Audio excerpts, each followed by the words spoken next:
The billionaire CEO stood frozen in her glass office, staring at the IT technician who'd just seen something he was never supposed to see. Her hand trembled slightly, the first crack in a decade of perfect composure. "Do you think I'm pretty?" The question hung in the air like a grenade with the pin pulled. Ethan Cole, exhausted single father with exactly $43 in his checking account, realized he was standing at a crossroads that would either destroy his life or completely remake it. But before we dive into how this impossible moment happened, let me ask you to stick around until the end, hit that like button, and drop a comment telling me what city you're watching from. I want to see how far this story travels. Now, let me take you back to where it all began. The fluorescent lights in the IT department buzzed like dying insects, a sound Ethan Cole had learned to tune out somewhere around year 3 of his employment at Vertex Technologies. Year 7 now, and he'd mastered the art of being invisible, which was exactly how he preferred it. Invisible meant safe. Invisible meant steady paychecks. Invisible meant he could pick up his daughter from school at 3:47 p.m. every single day without some manager questioning his commitment. Ethan! Marcus, his supervisor, was waving frantically from across the maze of cubicles, his face doing that thing it did when someone important was having a technology emergency. The higher up the corporate ladder, the less they understood that computers needed to be restarted occasionally. Ethan had learned this truth exactly 4,000 times. "What's up?" Ethan didn't look up from the ticket he was closing. Some VP who'd forgotten his password for the 3rd time this month. "You need to get to the 42nd floor. Now." That made Ethan look up. The 42nd floor wasn't a place. It was a myth, a legend. The executive level where mortals like him didn't tread unless someone was getting fired or someone had died. Why me? Send Derek. He likes that corporate stuff. Because Scarlett Vaughn specifically requested someone who knows what they're doing, and Derek installed his own keyboard upside down last week. Marcus was already shoving a security badge into Ethan's hand. "Don't screw this up. Don't look at her wrong. Don't breathe too loud. People have been fired for less." Ethan felt his stomach drop. Scarlett Vaughn. Of course. The 30-year-old billionaire CEO who'd taken over the company 3 years ago and proceeded to restructure it with the emotional warmth of a surgical knife. He'd seen her exactly twice, once in a company-wide video call where she'd announced layoffs with the same inflection someone might use to order coffee, and once in the lobby, moving through the building like an ice sculpture come to life, surrounded by assistants who looked terrified to exist in her presence. What's wrong with her computer? Does it matter? Go! The elevator ride to the 42nd floor took 47 seconds, which gave Ethan exactly enough time to mentally catalog everything that could go wrong with this scenario. He'd miss picking up Emma from school. He'd say something stupid. He'd accidentally break something expensive. Scarlett Vaughn would look at him with those cold eyes that had reportedly made grown executives cry, and he'd be fired before dinner. Emma. God, Emma had a math test tomorrow. He'd promised to help her study tonight. She was still struggling with long division, and Mrs. Patterson had sent another one of those emails that managed to be polite while also implying that Ethan was failing as a parent because his 8-year-old couldn't immediately grasp abstract mathematical concepts. The elevator doors opened onto a different world, where the IT department smelled like old coffee and desperation. The 42nd floor smelled like money. Actual money. The carpet was so thick it felt like walking on moss. The walls were floor-to-ceiling glass overlooking the city, and everything, every single thing, looked like it cost more than Ethan's annual salary. A woman in a suit that probably cost more than his car appeared immediately. "You're the technician?" Ethan Cole. She didn't care about his name. "Follow me. Ms. Vaughn's computer crashed during a board presentation. She needs it fixed immediately." They walked down a hallway that felt a mile long. Through glass walls, Ethan could see conference rooms where serious-looking people had serious-looking meetings. Everything up here moved with purpose. No one looked tired. No one looked human. The assistant stopped in front of a door that was somehow even more intimidating than all the others. "Wait here." She disappeared inside, and Ethan stood there feeling increasingly like he'd made a terrible mistake by not quitting this job 3 years ago when he'd had the chance. He could have been a teacher. Teachers had summers off. Teachers didn't get summoned to billionaire CEO offices to fix computers that probably cost more than...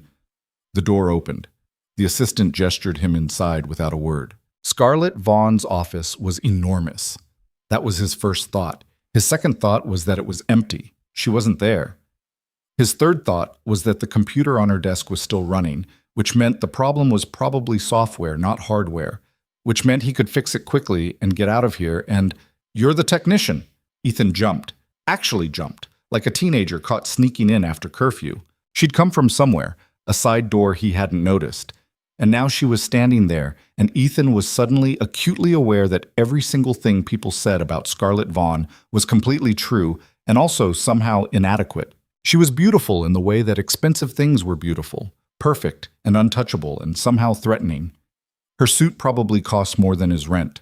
Her hair was pulled back so severely it looked painful. Her face was smooth and cold like marble, and her eyes were the color of a winter sky, and they were looking at him like he was a problem to be solved. "Yes, ma'am." Ethan Cole, IT department. He sounded like an idiot. He was 32 years old, and he sounded like he was 16 and applying for his first job. "Fix it." She gestured toward the computer and then moved to stand by the window, her back to him, looking out over the city like a general surveying a battlefield. Ethan approached the computer the way someone might approach a sleeping tiger. The screen was black, but the tower was running. He pressed a key. Nothing. He tried the standard restart sequence. Nothing. He checked the connections, the power supply, There. The graphics card had partially dislodged, probably from someone moving the tower without realizing it was a problem. An easy fix. 2 minutes, tops. He opened the case carefully, reseated the card, and rebooted. The screen flickered to life and, oh no, the computer hadn't crashed. It had been in sleep mode. And when it woke up to whatever had been on the screen before, which apparently was Scarlett Vaughn's personal photo folder. Ethan's hand moved to close it immediately. This was private. This was none of his business. This was exactly the kind of thing that got people fired. But his eyes had already seen it. The photograph on the screen showed Scarlett Vaughn sitting beside a lake. Just sitting. No suit. No severe hair. No makeup that he could see. She was wearing jeans and a sweater that looked old and comfortable, and her hair was down and messy from wind, and she was smiling. Not the tight, controlled smile from company photos. A real smile. The kind of smile that made her look young and peaceful and completely, utterly different from the woman standing 15 feet away looking at the city like she owned it. "Is it fixed?" Her voice made him jump again. He clicked the folder closed so fast he nearly knocked over the monitor. Yes, ma'am. The graphics card was loose. Should be fine now." He could feel her walking toward him, could feel the temperature in the room drop with each step. "What did you see?" Ethan's mouth went dry. "Nothing. I mean, the computer booted up and I closed the folder and what did you see?" He could lie. Should lie. Would absolutely lie to anyone else in this building. But something about the way she was standing there, absolutely still, barely breathing, like she was bracing for impact, made him tell the truth. A photograph. Of you. By a lake. The silence that followed was so complete Ethan could hear his own heartbeat. Could hear the city 42 floors below.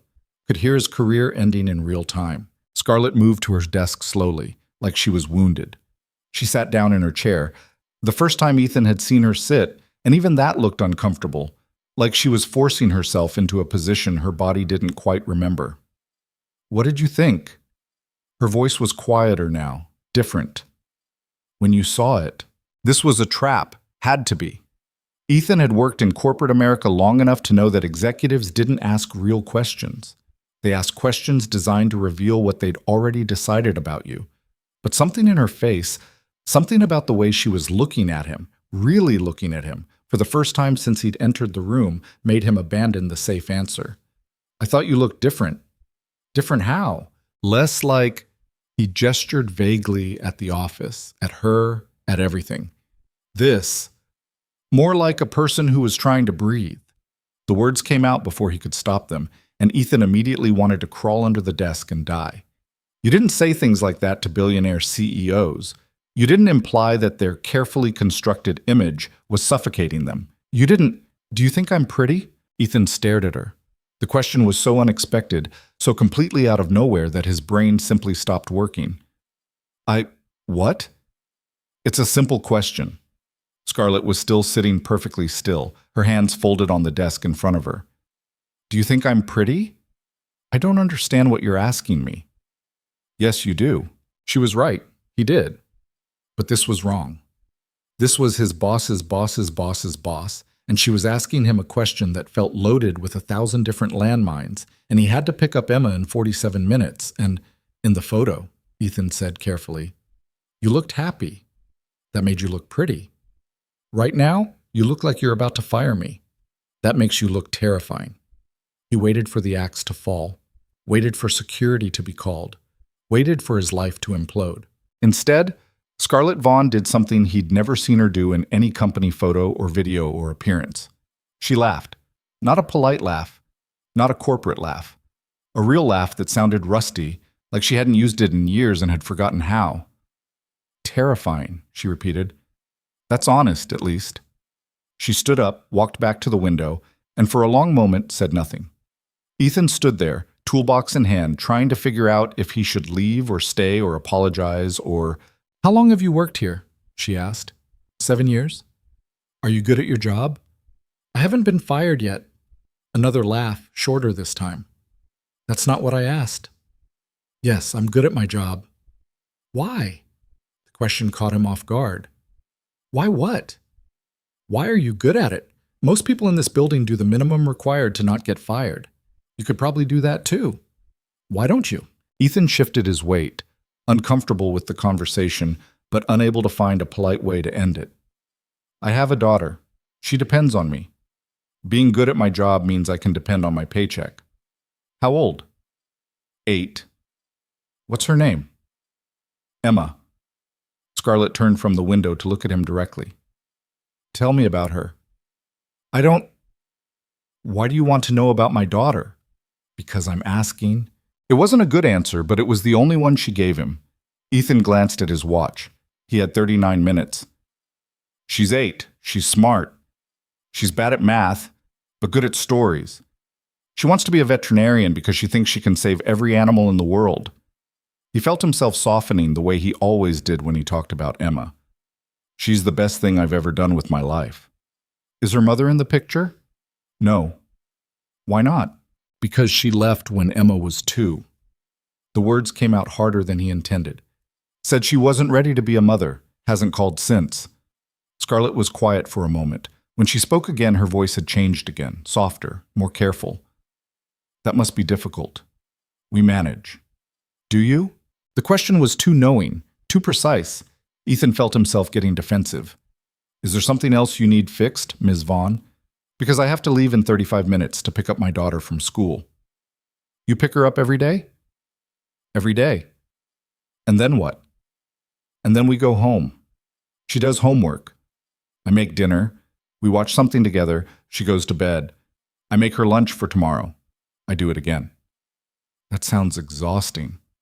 It's my life. Scarlett walked back to her desk and sat down. But this time she didn't look like a CEO. She looked like someone trying to solve a problem she didn't quite understand. The photograph you saw, she said. It was taken 8 years ago, before I took over this company. Before I became... She gestured at herself the way Ethan had gestured at her office earlier. This. You look happier in it. I was. She said it simply, like stating a fact. I was nobody. I had nothing. I was just a woman sitting by a lake trying to figure out what to do with her life. She pulled up the photo on her computer, looked at it for a long moment. I made a lot of choices after that day. Good choices for the company. Good choices for my career. She looked up at him. I'm not sure they were good choices for me. Ethan didn't know what to say to that. Didn't know what she wanted him to say. This felt like therapy, not IT support. Why are you telling me this? I don't know. Scarlett looked genuinely confused by her own actions. You're the first person in 7 years who looked at me like I was a person instead of a title. I looked at you like I was terrified you were going to fire me. Same thing. She smiled slightly. Everyone else is terrified I'll fire them for doing something wrong. You were terrified I'd fire you for seeing something true. Ethan checked his watch again. 28 minutes. I really need to go. Of course, Scarlett stood up, all business again. Thank you for fixing the computer. He was halfway to the door when she spoke again. Ethan. He turned. Tomorrow morning, 9 a.m. Come back to this office. His stomach dropped. Am I in trouble? No. I want to offer you something. What kind of something? The kind you should probably hear before you decide whether to be afraid. She turned back to her computer, effectively dismissing him. Ethan stood there for one more second, trying to figure out if the last 15 minutes had actually happened or if he'd hallucinated the entire conversation. He didn't figure it out. Instead, he ran for the elevator, made it to Emma's school with 3 minutes to spare, and spent the entire evening thinking about a billionaire sitting by a lake, smiling like she'd forgotten the weight of the world. Emma was already waiting outside when Ethan pulled up, her backpack nearly as big as she was. She climbed into the back seat, still too small for the front, something that made Ethan's chest tight every time he thought about how fast she was growing, and immediately started talking. Dad, guess what happened in art class? What happened in art class? Michael said my painting looked like a blob, so I told him his painting looked like a bigger blob, and then Mrs. Chen said we both needed to appreciate different artistic perspectives, which I think means she thought they were both blobs. Ethan smiled despite the chaos still churning in his head. Were they blobs? Mine was supposed to be a sunset. I don't know what Michael's was supposed to be. Did you apologize to Michael?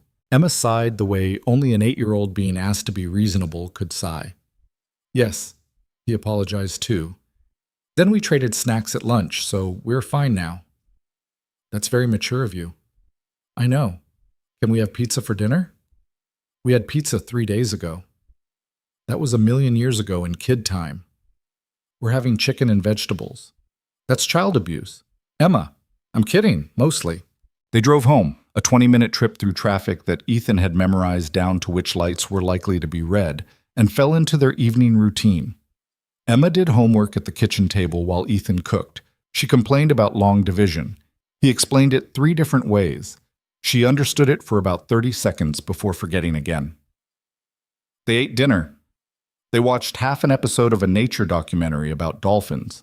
Emma fell asleep on the couch before it finished. Ethan carried her to bed. She was getting heavier, something else that made his chest tight, and tucked her in. She stirred slightly. Dad? Yeah, baby. Do you think dolphins are happy? I think they probably are. Good. I hope everything is happy. She fell back asleep before he could respond. Ethan stood there in her doorway for a long moment, watching her breathe, feeling the familiar weight of everything he carried. Single father. IT technician. The person responsible for making sure Emma grew up okay despite the fact that her mother hadn't wanted her, and her father had no idea what he was doing half the time. He thought about Scarlett Vaughn asking if he managed. The honest answer was no. He didn't manage. He survived. There was a difference. But Emma didn't need to know that. Ethan made her lunch for tomorrow, peanut butter and jelly, apple slices, the cookies she thought he didn't know she traded to her friend Marcus for his chips, and then sat down at his own laptop to look at his bank account, $43 until payday. 3 more days. The electricity bill was due tomorrow. He could pay it and eat ramen for 3 days, or he could wait until payday and hope they didn't shut off the power in the meantime. He paid the bill. They'd eaten ramen before. Then he made the mistake of checking his email and found another message from Mrs. Patterson about Emma's math performance and maybe considering a tutor, which of course cost money that Ethan didn't have. And wouldn't it be wonderful if Emma could get some extra support? Ethan closed the laptop before he threw it across the room. He should go to bed. Should sleep. Should wake up tomorrow and figure out what Scarlett Vaughn wanted from him at 9 a.m. and then get back to his regular life of being invisible and safe. Instead, he sat there in his quiet apartment and thought about a woman who had everything and looked like she was suffocating, and he thought about himself who had nothing except Emma, and wondered if that made him richer or poorer. He didn't have an answer. Woke. Ethan didn't sleep well. He kept having anxiety dreams about showing up to Scarlett's office and being fired in increasingly creative ways.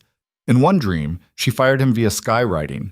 In another, she fired him through interpretive dance. His subconscious apparently thought he was hilarious. He woke up at 5:47 a.m., 13 minutes before his alarm, and gave up on sleep entirely. Emma woke up at 6:30, complained about breakfast, forgot to brush her hair, and nearly left her homework on the kitchen table. Normal morning, normal chaos.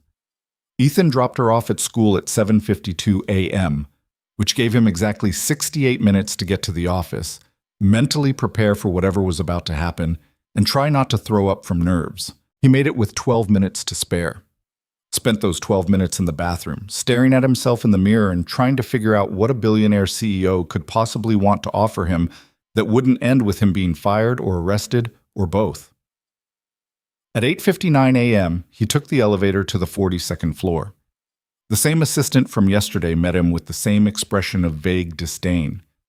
"Ms. Vaughn is expecting you." She led him to the same office, same enormous space, same windows overlooking the city, same Scarlett Vaughn standing by those windows, looking like she hadn't moved since yesterday.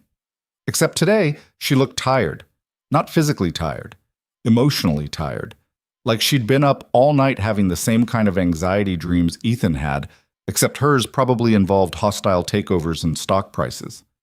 "Sit." She gestured to a chair across from her desk. Ethan sat. His hands were sweating. He tried to wipe them on his pants discreetly. "I'm going to make you an offer," Scarlett said, sitting down across from him. "You're going to think it's strange. You're probably going to say no. But I'm asking you to listen before you decide. Okay? I need someone I can trust." Ethan blinked. "I'm an IT technician. I know what you are. I also know you've worked here 7 years, never asked for a raise, never complained, never made a scene, and never missed picking up your daughter from school. Marcus says you're the most reliable person in the department." "You talked to Marcus about me?" "I talked to several people about you. Everyone said the same thing. You're competent, you're honest, you show up." She leaned forward slightly.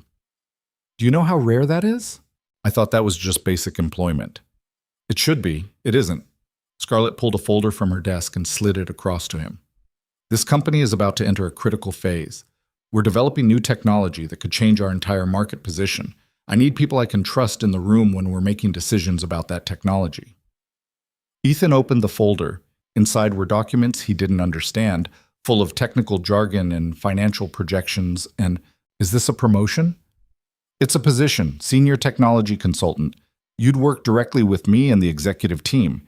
You'd have input on major decisions. You'd be in meetings with people who run this company. I fix computers. You understand technology. You understand how normal people interact with technology. Every other person in those meetings is so far removed from normal people that they've forgotten what it's like." She gestured at him. "You haven't forgotten. I need that perspective." Ethan's brain was moving too slowly to keep up with this conversation. "Why me?" "Because yesterday, you looked at me and saw a person, not a billionaire, not a CEO, a person." Scarlett's voice was quiet now. "Everyone else in this building sees what I am. You saw who I am. That's the perspective I need. I have to pick up my daughter at 3:47 every day. The position has flexible hours. You'd need to be at critical meetings, but otherwise you'd set your own schedule. I'm not qualified for this. You're more qualified than you think. What's the salary?" Scarlett named a number that made Ethan's vision blur. It was more than double what he made now. It was enough to stop eating ramen, enough to hire a math tutor for Emma, enough to fix the car before it completely died, enough to breathe. "That's too much money," he heard himself say. "It's market rate for the position. I'm an IT technician." "You keep saying that like it's a limitation. I'm saying it's an asset." Scarlett stood up, walked to the window. "I built this company by making smart decisions. Hiring you is a smart decision." Ethan looked down at the folder again, looked at the salary number, looked at the job description that included words like strategic and executive level and critical decision-making. "Can I think about it?" "You have until tomorrow." He stood up, still holding the folder, still trying to process what had just happened. "Ms. Vaughn, Scarlett. If you take this position, you call me Scarlett." "Scarlett," he corrected, the name feeling strange in his mouth. "Why did you really look at that photo yesterday?" She turned from the window to face him. For a moment, she looked vulnerable in a way that seemed to surprise even her. "Because I wanted to remember what it felt like to be happy," she said. And then you walked in and looked at me like I was human instead of a machine, and I realized I haven't felt human in 8 years. Ethan didn't know what to say to that. Didn't know if there was anything to say. I'll give you my answer tomorrow, he finally managed. Good. He left the office, rode the elevator down, and sat in his car in the parking garage for 20 minutes, trying to figure out if he'd just been offered a life-changing opportunity or if he was about to make the biggest mistake of his life. He called Marcus. Did I just get promoted? What? Marcus's voice went up 3 octaves. Scarlett Vaughn promoted you. To what? Senior technology consultant, working directly with her. Holy, are you kidding me? Do you know how many people would kill for that position? That's what I'm afraid of. Ethan, take the job. Take the job right now. This is insane. This doesn't happen to people like us. What if I screw it up? Then you screw it up and come back to IT. But what if you don't? Ethan ended the call and sat there for another 10 minutes. Then he drove to Emma's school, picked her up at 3:47 exactly, and listened to her talk about how Michael's blob painting had won an honorable mention in the art show, which Emma thought was unfair, but also she was happy for Michael because he'd shared his cookies at lunch. Dad, are you listening? Yeah, baby, I'm listening. You seem weird. Are you sick? No, just thinking. About what? About whether we want to get pizza tonight. Emma's face lit up. Really? Really? Is it my birthday? No. Did I win something? No. Then why are we getting pizza on a Wednesday? Ethan looked at his daughter in the rearview mirror, 8 years old, missing a tooth, wearing mismatched socks because she'd insisted they looked better that way, and made his decision. Because sometimes things change, he said, and I think maybe we should celebrate that. I don't understand, but I'm not arguing with pizza. They got pizza. They watched the rest of the dolphin documentary. Emma fell asleep on the couch again. Ethan carried her to bed again, tucked her in again, stood in her doorway again. Dad? She mumbled, half asleep. Yeah? I love you. I love you too, baby. She fell back asleep. Ethan went to his laptop, opened his email, and typed a message to Scarlett Vaughn. I accept the position. When do I start? He hit send before he could change his mind. The response came 30 seconds later. Monday, 9 a.m. Welcome to the team. Ethan closed his laptop and sat there in the quiet of his apartment, listening to Emma breathe in the next room, and wondered what the hell he'd just done. But for the first time in 7 years, he felt something that wasn't quite hope, but wasn't quite terror either. Maybe it was possibility, or maybe it was just the beginning of something he couldn't control. Either way, it was too late to turn back now. Monday morning arrived like a judgment day Ethan hadn't adequately prepared for. He'd spent the entire weekend oscillating between confidence and complete panic, sometimes within the same 5-minute span. Emma had noticed, asking him twice on Sunday if he was okay, and Ethan had lied both times because explaining to an 8-year-old that her father was about to start a job he was catastrophically unqualified for seemed like poor parenting. He dropped Emma off at school at the usual time, watching her run toward her friends with her too heavy backpack bouncing against her shoulders. She turned back once to wave at him, gap-toothed smile bright in the morning sun, and Ethan felt his stomach twist. This job needed to work. Not for him, for her. The 42nd floor felt different on a Monday morning. More alive, more dangerous. People in expensive suits moved with purpose through the hallways, all of them looking like they belonged here in a way Ethan absolutely did not. He'd worn his best outfit, a button-down shirt Emma had helped him iron yesterday, pants that were only slightly wrinkled, shoes he'd polished for the first time in probably 2 years. He still looked like an IT technician playing dress-up. The same assistant from before, Ethan had learned her name was Diana, though she delivered this information with the warmth of someone reading a terms of service agreement, led him not to Scarlett's office but to a different room. Smaller, but still absurdly nice. A desk, a computer, a window overlooking the city. This is yours, Diana said. Ms. Vaughn will meet with you in 30 minutes. She expects you to review these before then. She handed him a stack of folders thick enough to stop a bullet. Conference room C at 9:30, don't be late. She left before Ethan could ask any of the 1,000 questions piling up in his brain. He sat down at the desk, his desk, apparently, and opened the first folder. Technical specifications for something called Project Meridian. The second folder contained financial projections that made his eyes cross. The third folder was full of legal documents he'd need a law degree to understand. Ethan checked his watch. 28 minutes to somehow absorb enough of this information to not look like a complete idiot in front of people who actually knew what they were doing. He started reading, taking notes on a pad of paper that had been left on the desk. The technology itself he understood. It was an AI-driven platform designed to streamline corporate communication systems, which sounded boring until you realized it could revolutionize how companies operated. The financial side made less sense, but he gathered that Vertex Technologies was betting a significant amount of money on this project succeeding. 20 minutes later, he'd absorbed maybe 30% of the information and retained maybe half of that. It would have to be enough. Conference Room C turned out to be a glass-walled space filled with people who all looked older, richer, and more important than Ethan. He recognized a few faces from company newsletters, executives whose names he'd never bothered to learn because they existed in a completely different universe. Scarlett was already there, sitting at the head of a long table, looking exactly like she had every other time he'd seen her. Perfect suit, perfect hair, perfect mask of professional competence. She glanced up when Ethan entered, and something flickered across her face too quickly for him to identify. "Ethan, sit here." She gestured to an empty chair directly to her right. Every pair of eyes in the room turned to look at him. Ethan felt like a specimen under a microscope as he made his way to the chair and sat down, trying to project a confidence he absolutely did not feel.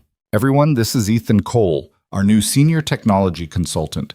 He'll be providing technical and user experience perspective on Project Meridian." Scarlett's voice was all business, giving no indication that she'd ever asked him if he thought she was pretty. "Ethan, this is the executive team." She went around the table, rattling off names and titles Ethan immediately forgot. The only one that stuck was Richard Chen, Chief Operating Officer, who looked at Ethan the way someone might look at a bug that had wandered into their salad. "Shall we begin?" Scarlett opened a laptop in front of her. "Richard, walk us through the implementation timeline." Richard launched into a presentation that was technically in English, but might as well have been another language. Ethan tried to follow along, taking notes, nodding at what he hoped were appropriate times. The other executives asked questions that revealed they'd all done significantly more preparation than Ethan's frantic 30-minute cram session. 40 minutes in, Scarlett turned to him. "Ethan, you've been quiet. Thoughts on the user interface Richard just described?" Every eye in the room swiveled back to him. Ethan's mouth went dry. He looked down at his notes, buying himself 3 seconds. "From a technical standpoint, it's solid, but from a user standpoint, it's going to fail." The temperature in the room dropped 10 degrees. Richard's face did something complicated. "Excuse me?" Richard's voice was very calm, which somehow made it more threatening. Ethan knew he should backtrack, should soften the statement, should do literally anything except what he was about to do. But Scarlett was looking at him with an expression that might have been encouragement, and he'd already jumped off this cliff, so he might as well see where the ground was.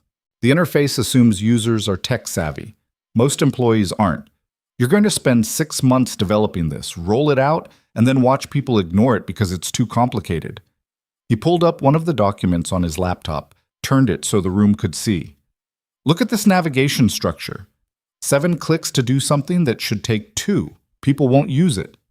"The structure is industry standard," Richard said, his voice tighter now. "Industry standard for people who understand technology. Not for the average employee who just wants to send a message to their team without needing a tutorial." Richard looked like he was about to say something that would probably get Ethan fired, but Scarlett spoke first. "He's right." She looked at Richard. "We've discussed this before. Complexity for the sake of looking professional doesn't serve our users. Scarlett, with all due respect, redesign the interface. Make it simpler. Ethan, work with Richard's team this week. Show them what you mean." She closed her laptop, signaling the meeting was over. "We'll reconvene Friday to review the changes." The executives filed out, most of them looking at Ethan like he'd just committed a spectacular act of career suicide. Richard paused at the door. "My office. 2 p.m. Don't be late." He left before Ethan could respond. Scarlett waited until the room was empty before speaking. That was brave. That was stupid. I just made an enemy on my first day. You told the truth. That's what I hired you for. She stood up, gathering her things. Richard needed someone to push back on him. His team is talented, but they're insulated. They forget who they're building for. He's going to make my life miserable.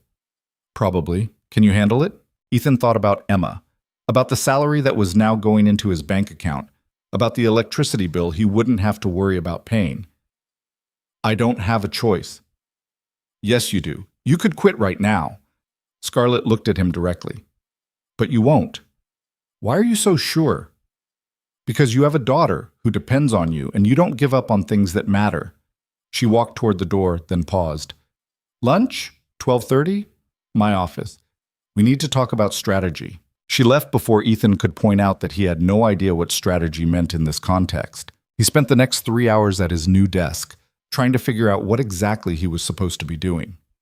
Diana appeared twice, once to bring him a building access card, once to inform him that he had an email account now and should probably check it.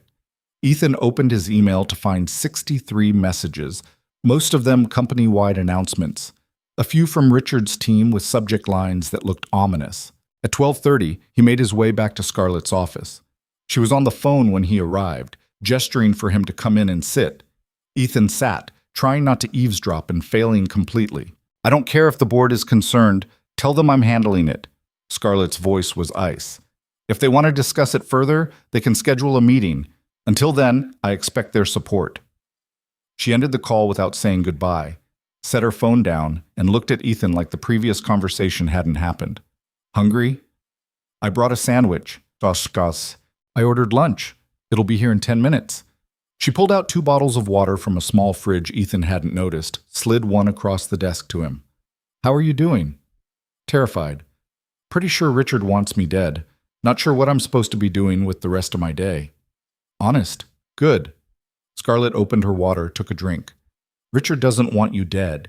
He wants you to fail so he can tell me hiring you was a mistake. Don't give him the satisfaction. Great. No pressure. You've been under pressure your entire adult life. This is just a different kind. This is a kind where I could actually lose everything. You won't.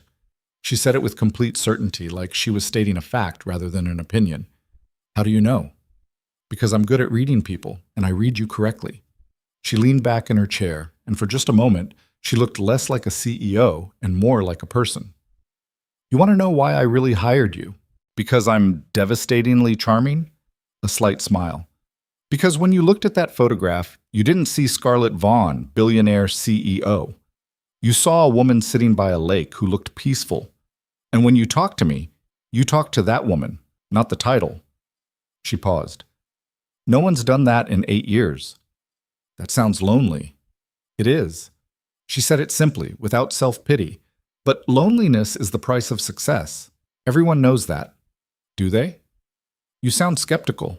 I sound like someone who's been lonely for different reasons. It's not great, no matter how much money you have. The food arrived before Scarlett could respond, Diana bringing in 2 containers of what looked like very expensive salad and even more expensive sandwiches. She set them down without a word and left. They ate in surprisingly comfortable silence for several minutes. Ethan had expected lunch with a billionaire to be awkward, but somehow it wasn't. Maybe because Scarlett didn't seem interested in performing the role of billionaire CEO right now. She just seemed tired. Tell me about Emma, Scarlett said eventually. What's she like? Why do you want to know? Because you light up every time you mention her, and I'm curious what that feels like. Ethan took a bite of his sandwich, trying to figure out how to describe his daughter to someone who lived in a completely different world. She's stubborn, gets that from me. She's also kind in a way I don't understand because life hasn't been particularly kind to her. He smiled despite himself. Last week she used her allowance to buy food for a stray cat she found. Didn't tell me about it until I caught her sneaking out at night to feed it. What did you do? Told her she couldn't sneak out at night. Then we went to the shelter together and found out the cat already had an owner who'd been looking for it. He laughed. Emma cried for an hour because she was happy the cat went home, but sad she couldn't keep it. She feels everything intensely. She sounds wonderful. She is. She's also a nightmare sometimes. Last month, she decided she didn't like vegetables and went on strike. Refused to eat anything green for 2 weeks. How did you handle that? Told her that was fine, but she wouldn't get dessert until she ate her vegetables. She held out for 3 days before caving. Ethan shook his head. She's 8 and already has more willpower than most adults. Scarlett was quiet for a moment, and when she spoke, her voice was different, softer. Do you ever wish you could give her more? Every single day. But I give her what I can, and I hope it's enough. What if it could be more? Ethan looked up from his food. What do you mean? This job, the salary. You can give her more now. Private school, tutors, activities, whatever she needs. She needs her dad to pick her up from school at 3:47. That's what she needs. And you can still do that. But you can also give her opportunities you couldn't before. Ethan set down his sandwich. Why does this matter to you? Scarlett looked caught off guard by the question. I don't know. Maybe because I didn't have a father who showed up for me, and I'm watching you rearrange your entire life to show up for yours. She paused. It's admirable. It's basic parenting. It's not, trust me. There was a story there Ethan could tell, but before he could ask about it, Scarlett's phone buzzed. She glanced at it, and her expression shifted back to business mode. I have a call in 5 minutes. You should head to Richard's office. He'll make it unpleasant, but don't let him intimidate you. You were right this morning, and he knows it. Ethan stood up, gathering his trash. Thank you for lunch. Ethan? He turned back. You're going to be fine. Stop doubting yourself. I'll try. Don't try. Just do it. He left her office feeling marginally less terrified, which lasted approximately 12 minutes. The amount of time it took to walk to Richard's office and sit through a meeting that could only be described as professionally hostile. Richard spent 40 minutes explaining in excruciating detail why Ethan was wrong about the interface, why his suggestions were impractical, and why he should probably stay in his lane. Ethan listened, took notes, and didn't argue. Arguing wouldn't help. Instead, he waited until Richard was done, then calmly pulled up examples of failed corporate software rollouts, where complexity had killed user adoption. He showed Richard the data, the user feedback, the financial losses companies had eaten because they'd built something nobody wanted to use. I'm not trying to undermine your work, Ethan said. I'm trying to make sure it succeeds. Because if it fails, we both look bad. But if it succeeds because we made it better, we both look good. Richard stared at him for a long moment. You're either very smart or very naive. Probably both. Fine. Work with my team. But if your suggestions slow down our timeline, this is on you. Fair enough. Ethan left Richard's office feeling like he'd just survived something that should have killed him. He spent the rest of the afternoon meeting with Richard's team, a group of developers who ranged from quietly skeptical to openly hostile. He showed them the same data he'd shown Richard, explained his reasoning, and asked for their input. Most of them softened slightly when they realized he wasn't trying to take over their project, just improve it. A few remained convinced he was an idiot, but Ethan figured that was par for the course. By 3:15 p.m., he was exhausted. By 3:30, he was in his car, driving to Emma's school, trying to decompress from a day that felt like it had lasted 3 years. Emma bounced into the car at 3:47 exactly, full of stories about a science experiment involving baking soda and vinegar that had apparently gone catastrophically wrong. Ethan listened, responded at appropriate intervals, and felt the tension slowly drain from his shoulders. This was real. Emma's voice, her excitement, her absolute confidence that her dad would be there to pick her up. Everything else was just noise. They went home. Emma did homework while Ethan started dinner, actual chicken and vegetables, not ramen. Emma complained but ate it anyway. They watched another nature documentary, this one about penguins. Emma fell asleep on the couch for the 3rd time that week, and Ethan carried her to bed for the 3rd time that week, wondering if there would ever be a day when she was too big for him to carry. He hoped not. After Emma was asleep, Ethan sat down at his laptop and opened the Project Meridian files. He spent 2 hours going through them more carefully, making notes, sketching out ideas for interface improvements. It was nearly midnight when his phone buzzed with a text from an unknown number. Still awake? Ethan stared at the message for a moment before responding. Who is this? Scarlett. Diana gave me your number. Hope that's okay. It's fine. Yeah, I'm awake, working on Meridian stuff. You don't have to work at midnight. You're texting me at midnight. You're clearly working. Fair point. How did the meeting with Richard go? About as well as expected. He hates me, but I think I convinced his team I'm not completely useless. That's more than most people accomplish on their first day. Is that supposed to be encouraging? Yes, you did well today. Stop second-guessing yourself. Ethan smiled despite his exhaustion. You're very bossy for someone who's not technically my boss right now. I'm always technically your boss. Get some sleep. Tomorrow will be harder. Also very encouraging. Good night, Ethan. Good night. He set his phone down and sat there for a moment, trying to process the fact that a billionaire CEO was texting him at midnight to tell him he'd done well. It felt surreal. All of it felt surreal. But Emma was asleep in the next room, and his bank account was no longer a constant source of stress. And for the first time in years, Ethan felt like maybe, just maybe, things might actually be okay. The rest of the week passed in a blur of meetings, technical reviews, and increasingly less hostile interactions with Richard's team. Ethan worked with the developers to redesign the interface, simplifying navigation structures and reducing unnecessary complexity. Some of his suggestions were implemented immediately. Others sparked debates that lasted hours, but ultimately led to better solutions. By Thursday, he'd earned a grudging respect for most of the team. By Friday, even Richard seemed marginally less interested in seeing Ethan fail.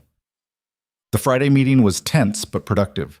Richard presented the revised interface designs, crediting Ethan's input in a tone that suggested he was doing so at gunpoint.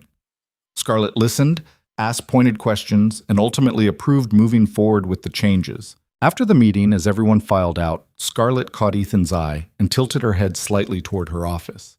He followed. "You survived your first week," she said, closing the door behind him. "Barely." "Don't undersell it. You did more than survive. You changed their approach to the project." She sat down on the edge of her desk instead of behind it, a small gesture that somehow made the space feel less formal. "How does it feel?" "Exhausting, terrifying, kind of amazing." "That's the right answer," she smiled slightly. "Most people would just say it's great and leave out the terrifying part. Most people lie better than I do. I don't want you to lie. I want you to be honest, even when it's uncomfortable." She paused. "Especially when it's uncomfortable." "Why?" "Because everyone else around me tells me what they think I want to hear. You tell me what I need to hear. There's a difference." Ethan leaned against the wall, suddenly aware of how tired he was. "Can I ask you something?" "Yes?" "Why are you really doing this? And don't say it's because I'm honest or because I have good perspective. There's something else." Scarlett was quiet for a long moment, and Ethan watched her carefully. He'd gotten better at reading her over the past week, the tiny shifts in expression that revealed what she was actually thinking beneath the CEO mask. "You asked me on Monday if being lonely was the price of success," she finally said. "I've spent 8 years believing that was true. And then you walked into my office and looked at me like I was a person instead of a position, and I realized maybe it doesn't have to be."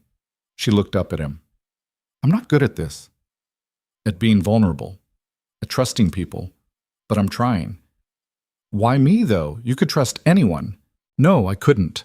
Everyone else wants something from me. A promotion. Access. Money. You just want to pick up your daughter from school and make sure she's okay." Scarlett stood up, walked to the window. "That makes you safe." "Safe," Ethan repeated. "That's not exactly flattering." "It's honest, which is what you said you value." He couldn't argue with that. "What happens now?" "Now you go home to Emma. Enjoy your weekend. Come back Monday and do it again." "And you?" "I'll do what I always do. Work. Attend events I don't want to attend. Pretend I'm fine." "That sounds terrible." "It's my life. It doesn't have to be." Scarlett turned from the window to look at him. "What are you suggesting?" Ethan hadn't been suggesting anything, but the words came out before he could stop them. "Have dinner with us. Tomorrow. Me and Emma. Nothing fancy. Just pizza and a documentary about whatever animal Emma's currently obsessed with. You want me to have dinner with you and your 8-year-old daughter. Unless you have better plans." "I have a charity gala." "Sounds awful." "It is. So skip it. Have pizza instead." Scarlett looked at him like he'd suggested she rob a bank. I can't skip a charity gala. Why not? Because I'm the keynote speaker. Oh, Ethan felt his face heat. Right. Okay, bad idea. It's not a bad idea, Scarlett said quietly. It's just, I don't know if I know how to do that. Be normal. Eat pizza. Watch documentaries about animals. It's not complicated. You just show up and eat food and try not to fall asleep on the couch before Emma does. You make it sound simple. It is simple. Everything else is complicated. This is just, he searched for the right word. This is just life. Scarlett was quiet for so long Ethan was sure he'd overstepped. But then she pulled out her phone, typed something, and looked back up at him. I just canceled the gala. What time should I be there? Ethan's brain short-circuited. You, what? I canceled. What time? 6. But you don't have to. I know I don't have to. I want to. She smiled, and it was the same smile from the photograph. Natural, unrehearsed, real. Text me your address. She left the office before Ethan could respond, leaving him standing there trying to figure out what he'd just done. He'd invited his billionaire CEO boss to have pizza with him and his 8-year-old daughter. This was either going to be the best decision he'd ever made or a complete disaster. Probably both. Ethan spent the entire Saturday morning in a state of low-grade panic that Emma found both fascinating and annoying. Dad, why are you cleaning again? You already cleaned. I'm making sure it's clean. It's clean. You're being weird. She wasn't wrong. Ethan had vacuumed twice, cleaned the bathroom until it sparkled, and was currently reorganizing the bookshelf for the 3rd time. Their apartment was a modest 2-bedroom that had seen better days. The carpet was worn, the walls needed paint, and the kitchen was so small you could barely turn around in it.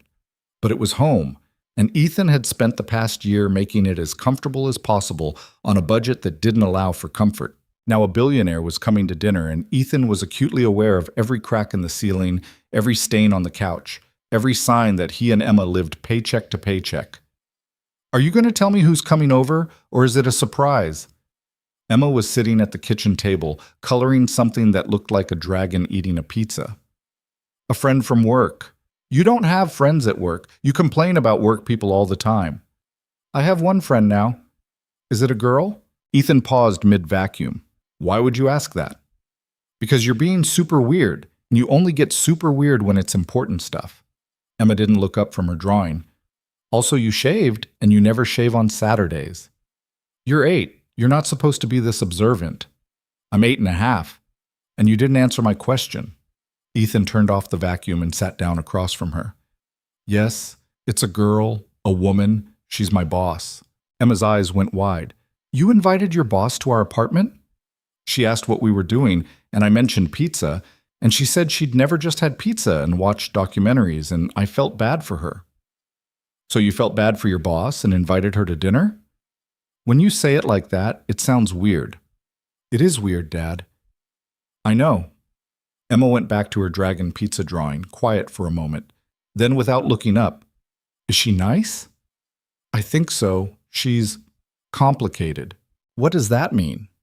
It means she's had a hard life in different ways than we've had a hard life, and she's trying to figure out how to be a normal person. That's sad. Yeah, it kind of is. Okay, she can come to dinner, but if she's mean to you, I'm going to tell her to leave. Ethan felt something warm expand in his chest. Deal. What's her name? Scarlett. That's a pretty name, like the color. Exactly like the color. Emma nodded, apparently satisfied, and went back to her drawing. Ethan went back to panicking quietly, checking the clock every 5 minutes like it might suddenly jump ahead and leave him unprepared. At 5:47 p.m., he ordered the pizza. At 5:53, he changed his shirt for the 3rd time. At 5:58, Emma informed him he was being embarrassing and needed to calm down. At 6:02, there was a knock on the door. Ethan opened it to find Scarlett Vaughn standing in his hallway looking more out of place than he'd ever seen another human being look. She was wearing jeans, actual jeans, and a simple sweater, her hair down and unstyled, no makeup that he could see. She looked younger, more uncertain, more real. Hi, she said, and she sounded nervous, which was both disarming and somehow reassuring. Hi, come in. Sorry about the... He gestured vaguely at the apartment. Everything. Scarlett stepped inside, looking around with an expression Ethan couldn't quite read. This is nice. You don't have to lie. I'm not lying. It feels like a home. That's nice. Before Ethan could respond, Emma appeared from the hallway, still holding her dragon drawing. She stopped a few feet away, studying Scarlett with the intense focus only children could manage. You're Scarlett. I am. You must be Emma. I'm Emma Catherine Cole. I'm 8.5. Dad says you're his boss. I am. Are you nice to him at work? Scarlett blinked, clearly not expecting the question. I try to be. Dad says you're complicated and had a hard life. Emma, Ethan said, mortified. It's okay. Scarlett crouched down slightly to be more at Emma's eye level, something Ethan noticed immediately. Your dad's right. I am complicated, but I'm trying to be better at being uncomplicated. Emma considered this. Do you like penguins? I don't know much about penguins. We're watching a documentary about them after dinner. You'll learn. Emma held up her drawing. I made this for you. It's a dragon-eating pizza. Dragons probably don't eat pizza, but I thought it would be funny. Scarlett took the drawing carefully, like it was something precious. This is wonderful, thank you. You're welcome. Dad, when's the pizza coming? Should be here in about 10 minutes. Okay, Scarlett, do you want to see my room? Ethan started to intervene. He hadn't cleaned Emma's room, and it was currently a disaster zone of stuffed animals and art supplies. But Scarlett was already following Emma down the hallway, listening as Emma chattered about her rock collection and the diorama she was making for school. Ethan stood in the living room, alone, trying to process what was happening. Scarlett Vaughn, Billionaire CEO, was currently being given a tour of his 8-year-old daughter's bedroom and looking at rocks Emma had found in the park. This was his life now, apparently. The pizza arrived 12 minutes later. They ate at the small kitchen table, Emma sitting between Ethan and Scarlett, dominating the conversation with stories about school and her friends and the elaborate fantasy world she and her friend Mia had created involving unicorns who ran a bakery. Scarlett listened like Emma was discussing something important, asking questions and responding seriously to Emma's very serious explanations about unicorn social hierarchy. So the purple unicorns are in charge? Scarlett asked. No, the purple unicorns think they're in charge, but really, the white unicorns make all the decisions. They're just better at being quiet about it. That's very clever. I know. Mia wanted the pink unicorns to be in charge, but that didn't make sense because pink unicorns are too busy with the bakery. Ethan watched this exchange, something shifting in his chest. Scarlett wasn't performing, wasn't pretending to care. She was actually engaged, actually interested, actually present in a way he'd never seen her be at work. After dinner, they moved to the living room. Emma immediately claimed the middle spot on the couch, leaving Ethan and Scarlett on either side of her. The penguin documentary started, and Emma provided running commentary about which penguins were her favorites and why. That one's named Gerald, Emma announced, pointing at a penguin on the screen. How do you know his name? Scarlett asked. I don't, but he looks like a Gerald. That's fair reasoning. 20 minutes in, Emma started leaning against Scarlett's arm. 30 minutes in, she was half asleep. 40 minutes in, she was completely asleep, her head on Scarlett's shoulder. Scarlett looked over at Ethan, something like panic in her eyes. What do I do? Nothing. She's comfortable. That's good. I don't want to wake her up. You won't. She sleeps like the dead. They sat there in silence for a few more minutes, the documentary playing quietly. Ethan tried to focus on the penguins, but he kept glancing over at Scarlett, who was sitting absolutely still like she was afraid any movement might shatter something fragile. You can relax, Ethan said quietly. She's not going to break. I've never done this before. Had a kid fall asleep on you? Had anyone trust me enough to fall asleep on me? The words hung in the air, heavy with an implication Ethan didn't quite know how to address. He stood up carefully, gently lifting Emma into his arms. Let me put her to bed. I'll be right back. He carried Emma to her room, tucked her in, kissed her forehead. She stirred slightly. Scarlett's nice, she mumbled, half asleep. Yeah, she is. Can she come back? We'll see, baby. Go to sleep. Emma was unconscious again before he left the room. Ethan closed the door quietly and returned to the living room to find Scarlett standing by the window, looking out at the city lights in the distance. She likes you, Ethan said. She barely knows me. Kids are good judges of character. If she didn't like you, she would have made it obvious. Scarlett turned from the window. She's wonderful. You've done an incredible job with her. I'm just trying not to screw her up too badly. You're doing more than that. Scarlett sat back down on the couch, and Ethan joined her, leaving more space between them now that Emma wasn't there. She feels safe. That's not a small thing. It's the only thing that matters. They sat in comfortable silence for a moment, the documentary still playing in the background. Ethan grabbed the remote and paused it. "Can I ask you something?" Scarlett said. "Sure." "When Emma's mom left, how did you handle it?" The question caught Ethan off guard. "Why do you want to know?" "Because I'm trying to understand how someone can walk away from something like this." She gestured around the apartment. "From her, from you, from the life you've built." Ethan leaned back, trying to figure out how to explain something he still didn't fully understand himself. Her mom, Jessica, she was 23 when Emma was born. I was 24. We weren't ready. We thought we could figure it out, but Jessica realized pretty quickly that she didn't want to be a mother. She wanted freedom. She wanted a life that didn't include diapers and sleepless nights and sacrificing everything for someone else. So she just left. She just left. Packed a bag one morning when Emma was 2, said she was sorry, and drove away. I got divorce papers 3 months later and a signature on the custody agreement giving me full rights. Haven't heard from her since. That's terrible. It was the best thing she could have done, honestly. Better to leave than stay and resent Emma for existing. Ethan looked at his hands. I was angry for a long time. Then I was sad. Then I realized Emma deserved better than a father who was stuck in the past, so I moved forward. Just like that? Not just like that. It took years. Therapy I couldn't afford. A lot of nights wondering if I was doing everything wrong, but Emma needed me to be okay, so I figured out how to be okay. Scarlett was quiet for a long moment. My father left when I was 6. Different circumstances, but the result was the same. One day he was there, the next he wasn't. I'm sorry. Don't be. I barely remember him. My mother raised me on her own, worked 3 jobs to keep us afloat. She died when I was 19. Cancer. Scarlett, I'm not telling you this for sympathy. I'm telling you because I want you to understand why tonight was important to me. She looked at him directly. I spent my entire childhood watching my mother sacrifice everything to give me a better life. And when she died, I promised myself I'd make that sacrifice worth something. So I built this company, made myself into someone successful, someone important. And you've accomplished that. Have I? Scarlett's voice was soft. I have money. I have power.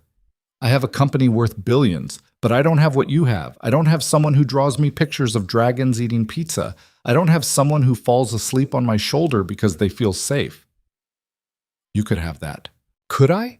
I'm 30 years old and I don't know how to be a person anymore. I only know how to be a CEO. She stood up, pacing slightly. Tonight, sitting here with you and Emma, I felt like maybe I could remember. But then I'll go back to my penthouse apartment that's 3 times the size of this place and completely empty, and I'll forget again. Ethan stood up too, moving to stand near her but not too close. You don't have to forget. You just have to practice. Practice being human? Practice being the person you were by that lake. The one who smiled because she was happy, not because someone was taking her picture. I don't know if I can be that person anymore.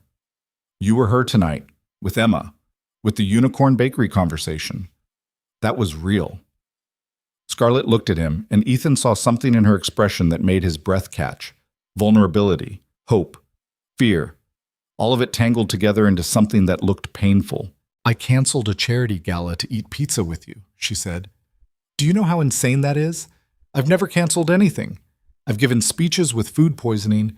I've done board meetings with migraines so bad I could barely see. But you invited me to dinner, and I canceled a room full of millionaires to sit on your couch and watch penguins. Are you regretting it? No, that's what scares me. Why does it scare you? Because I don't know what happens next. I don't know how to do this. She gestured between them. Whatever this is, it doesn't have to be anything complicated. It can just be 2 people who enjoy each other's company. I'm your boss. I'm aware.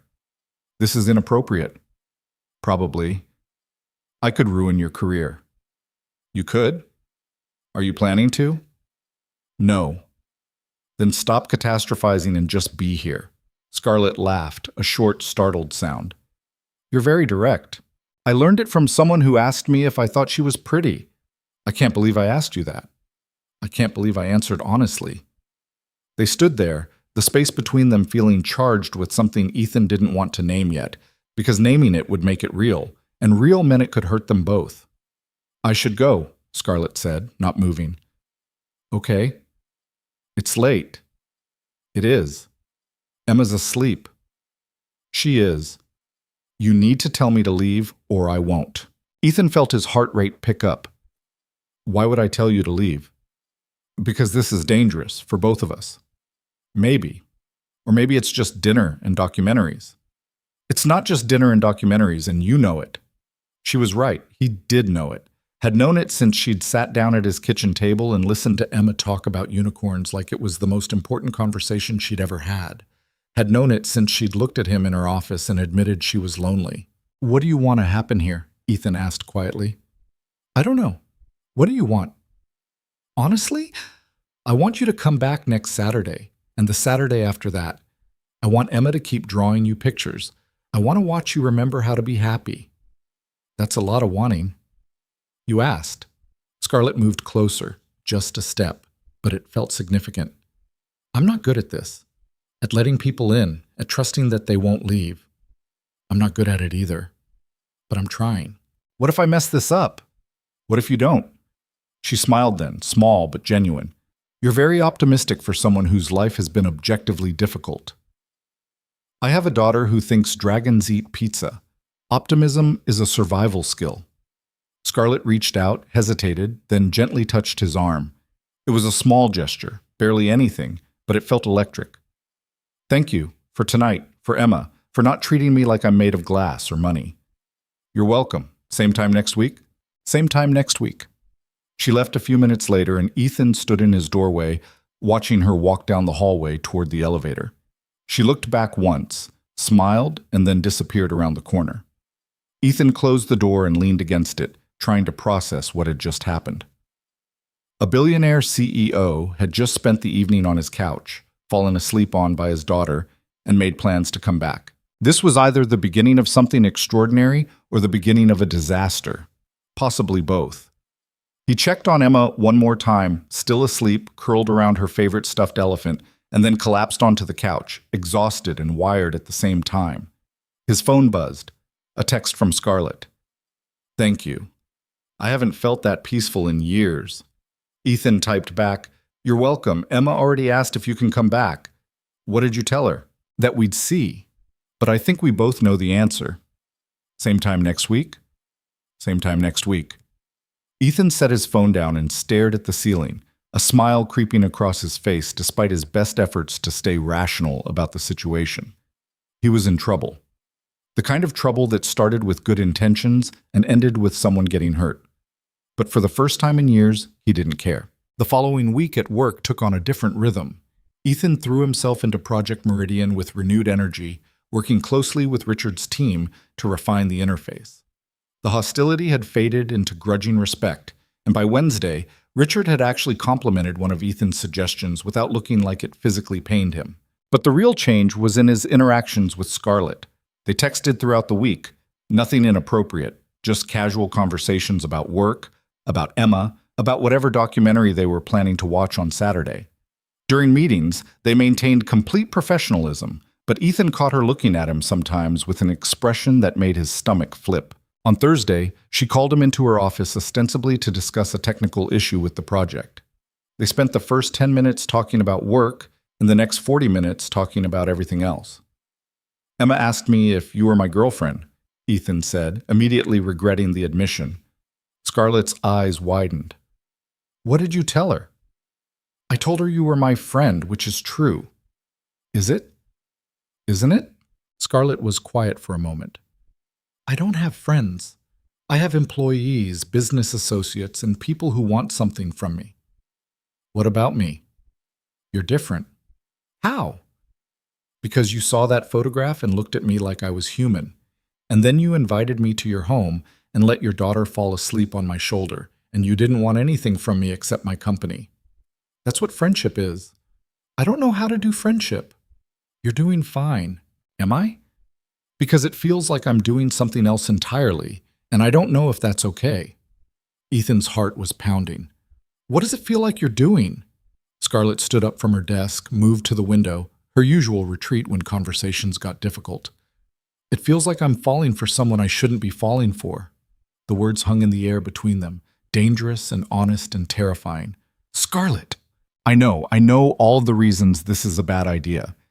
You work for me. There's a power imbalance. It could ruin both our careers if anyone found out. I know all of it. She turned to face him. But I can't stop thinking about Saturday, about how simple everything felt, about how Emma looked at me like I was just a person, not a title. She sees you the way I see you. And how do you see me? Ethan stood up, moving closer but maintaining distance. I see someone who's lonely and trying not to be. Someone who's built this incredible life but forgot to actually live it. Someone who's scared of trusting people because everyone who is supposed to stay left. That's very perceptive. I'm good at reading people. Comes from years of IT support. Scarlett smiled despite herself. Is that what this is? IT support for my emotional problems? If you want it to be just that, it can be just that. What if I want it to be more? Then we figure out what more looks like, carefully, slowly, without screwing up everything we've both worked for. That's very reasonable. I'm a single father. Reasonable is kind of my thing. What about Emma? What happens when she starts asking more questions? We tell her the truth, that we're friends who are figuring things out. And when we figure things out, then we tell her that too. Scarlett moved closer and suddenly the space between them felt charged again. This is crazy. Completely. I don't do crazy. Maybe you should start. She was close enough now that Ethan could see the flecks of gray in her blue eyes, could see the tiny scar above her left eyebrow that he'd never noticed before. Close enough that if either of them moved just slightly, everything would change. I need to think, Scarlett said, but she didn't move away. Okay, I need to be smart about this. Okay? Stop saying okay. What do you want me to say? I don't know, something that makes this easier. It's not going to be easy, but maybe it's worth it anyway.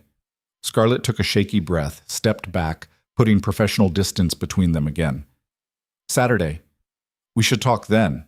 Away from work. With clearer heads. Agreed. Until then, we're just colleagues. Just colleagues.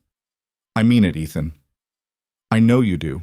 She walked back to her desk, sat down, became the CEO again right before his eyes.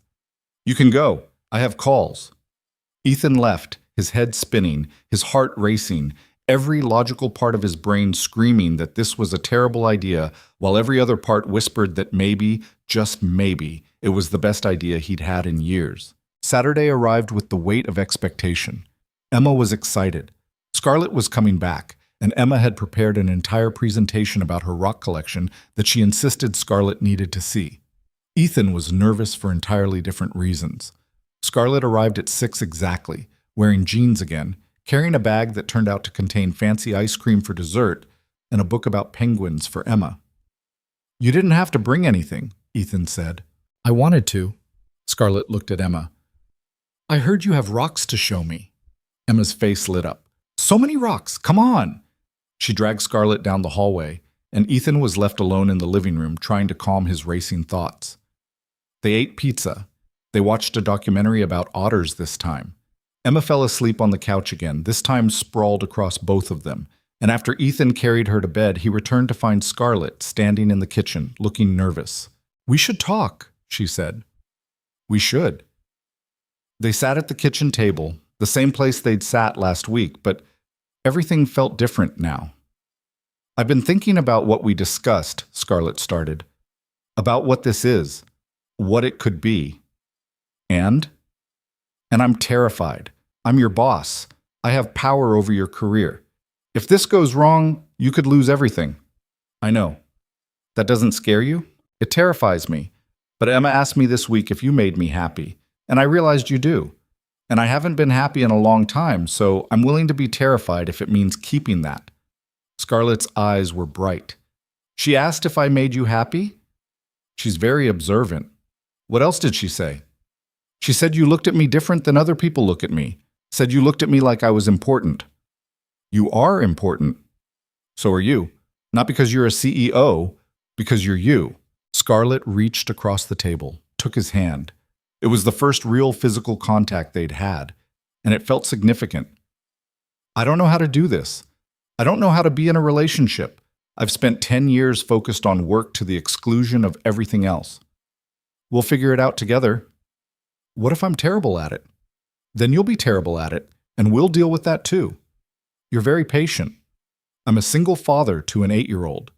Patience is a requirement. Scarlett laughed, squeezing his hand. I want to try.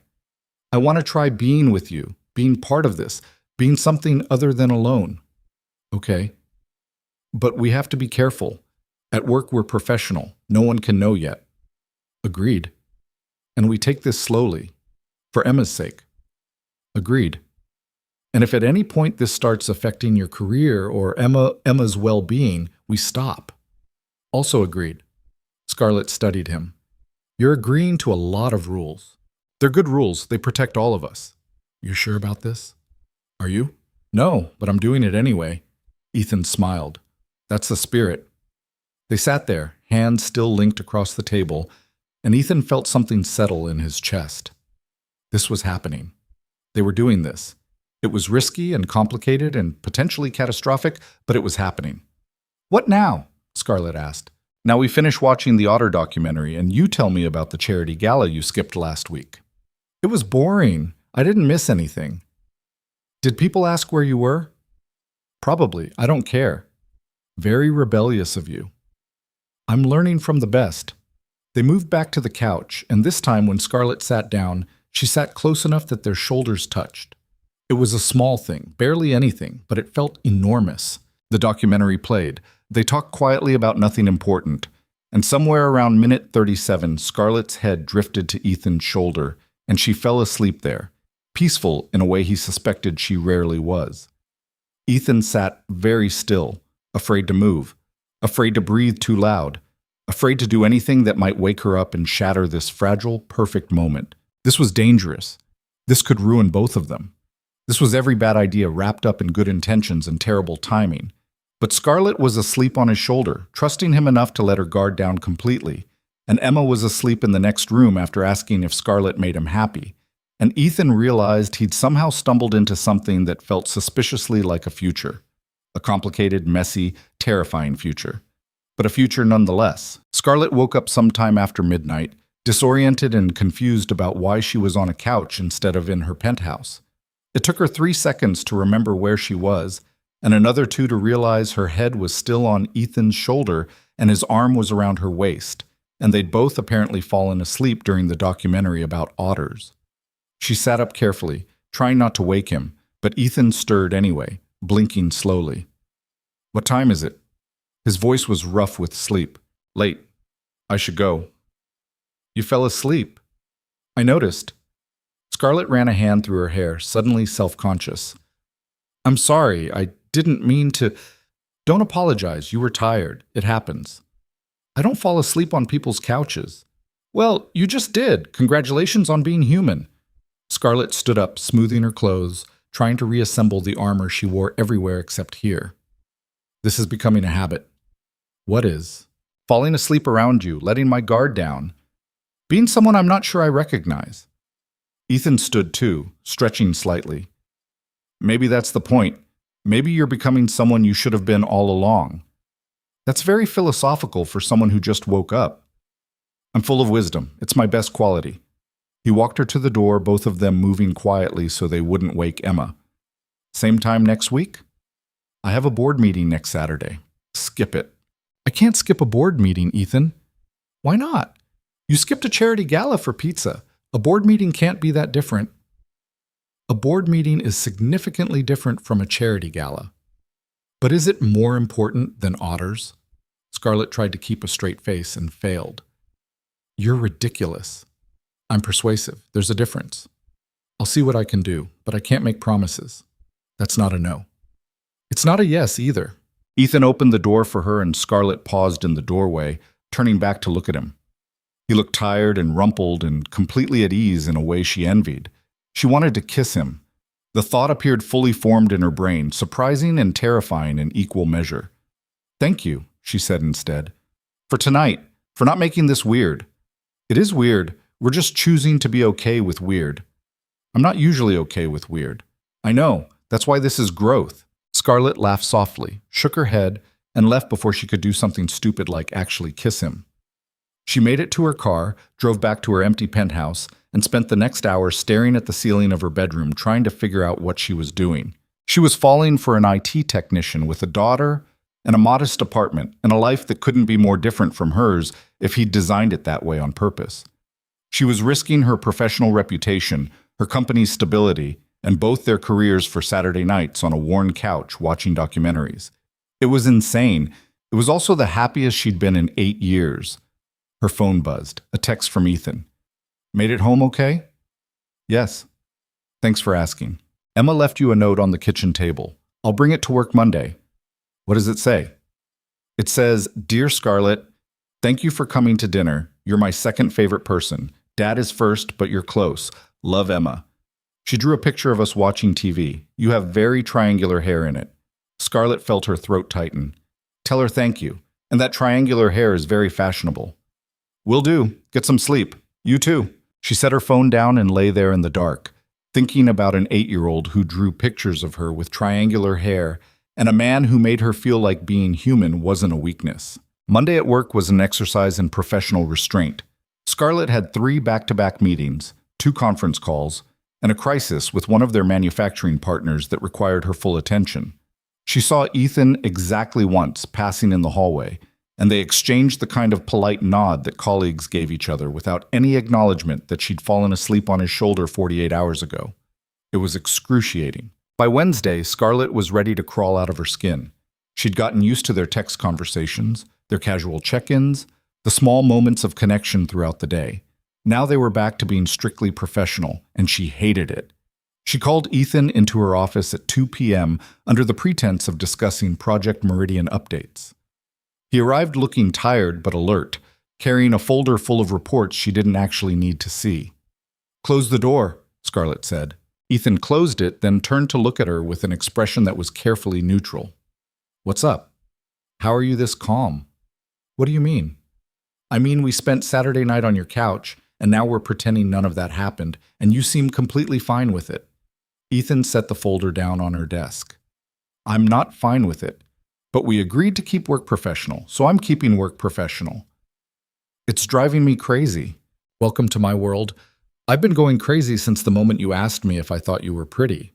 Scarlett felt something ease in her chest. "You have? Obviously, you're brilliant and terrifying and beautiful, and you keep showing up at my apartment wanting to watch documentaries with my daughter. It's been a very confusing few weeks." "I canceled the board meeting." Ethan blinked. "What?" "The board meeting, Saturday. I canceled it, moved it to Monday." "You canceled a board meeting to come over and watch documentaries?" "Emma said I was her second favorite person. I have a reputation to maintain." "Scarlett, don't.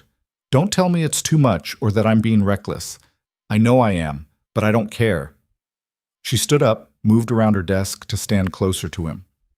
"I spent 8 years building this company and forgetting how to be a person.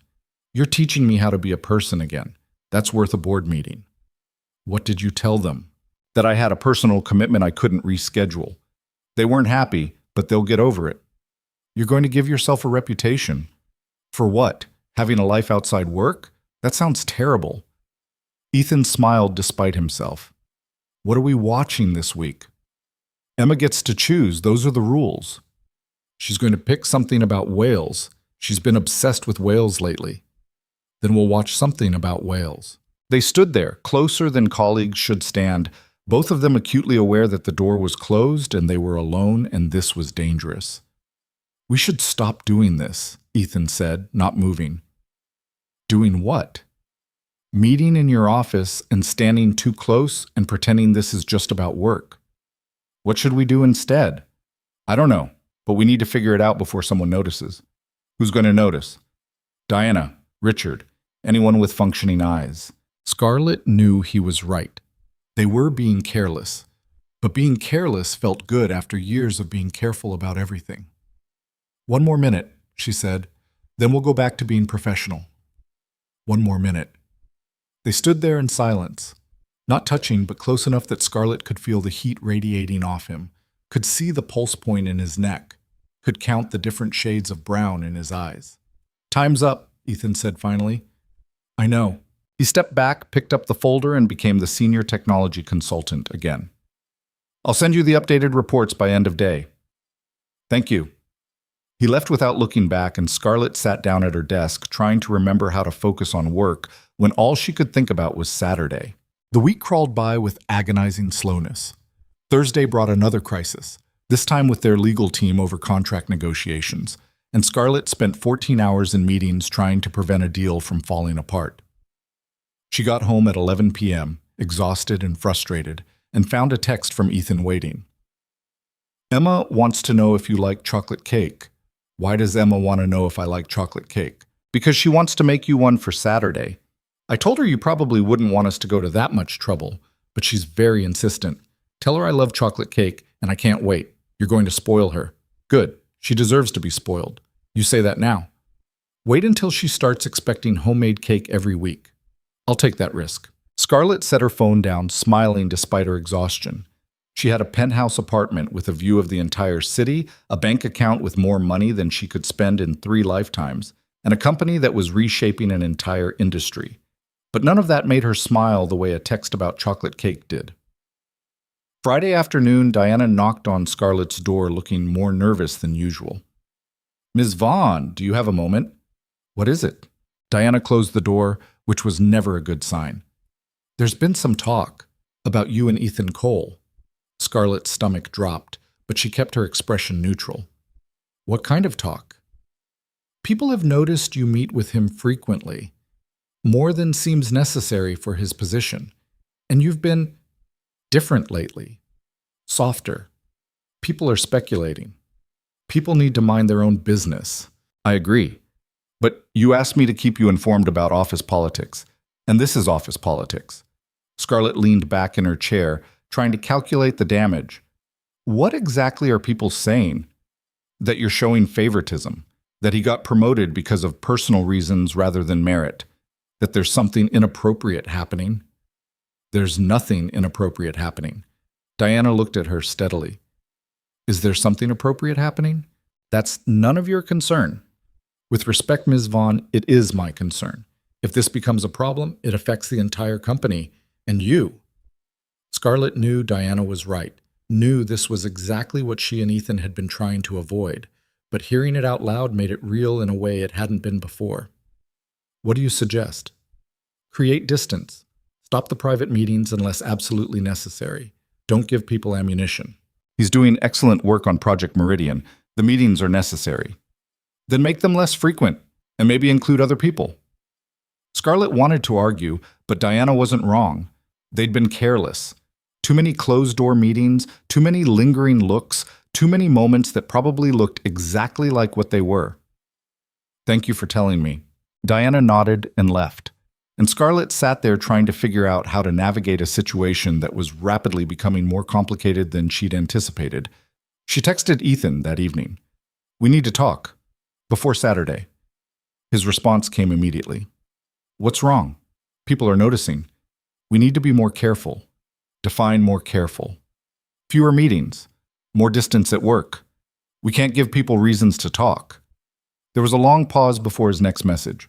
"Okay, we'll figure it out. I'm sorry." "Don't be. We knew this could happen. We'll deal with it. Saturday is still happening though, right?" "Obviously." "Emma made you a cake. You're not getting out of it." "Good." Saturday arrived with Emma in a state of high excitement. She'd apparently spent the entire afternoon at her friend Mia's house, making what she described as the best chocolate cake in the universe.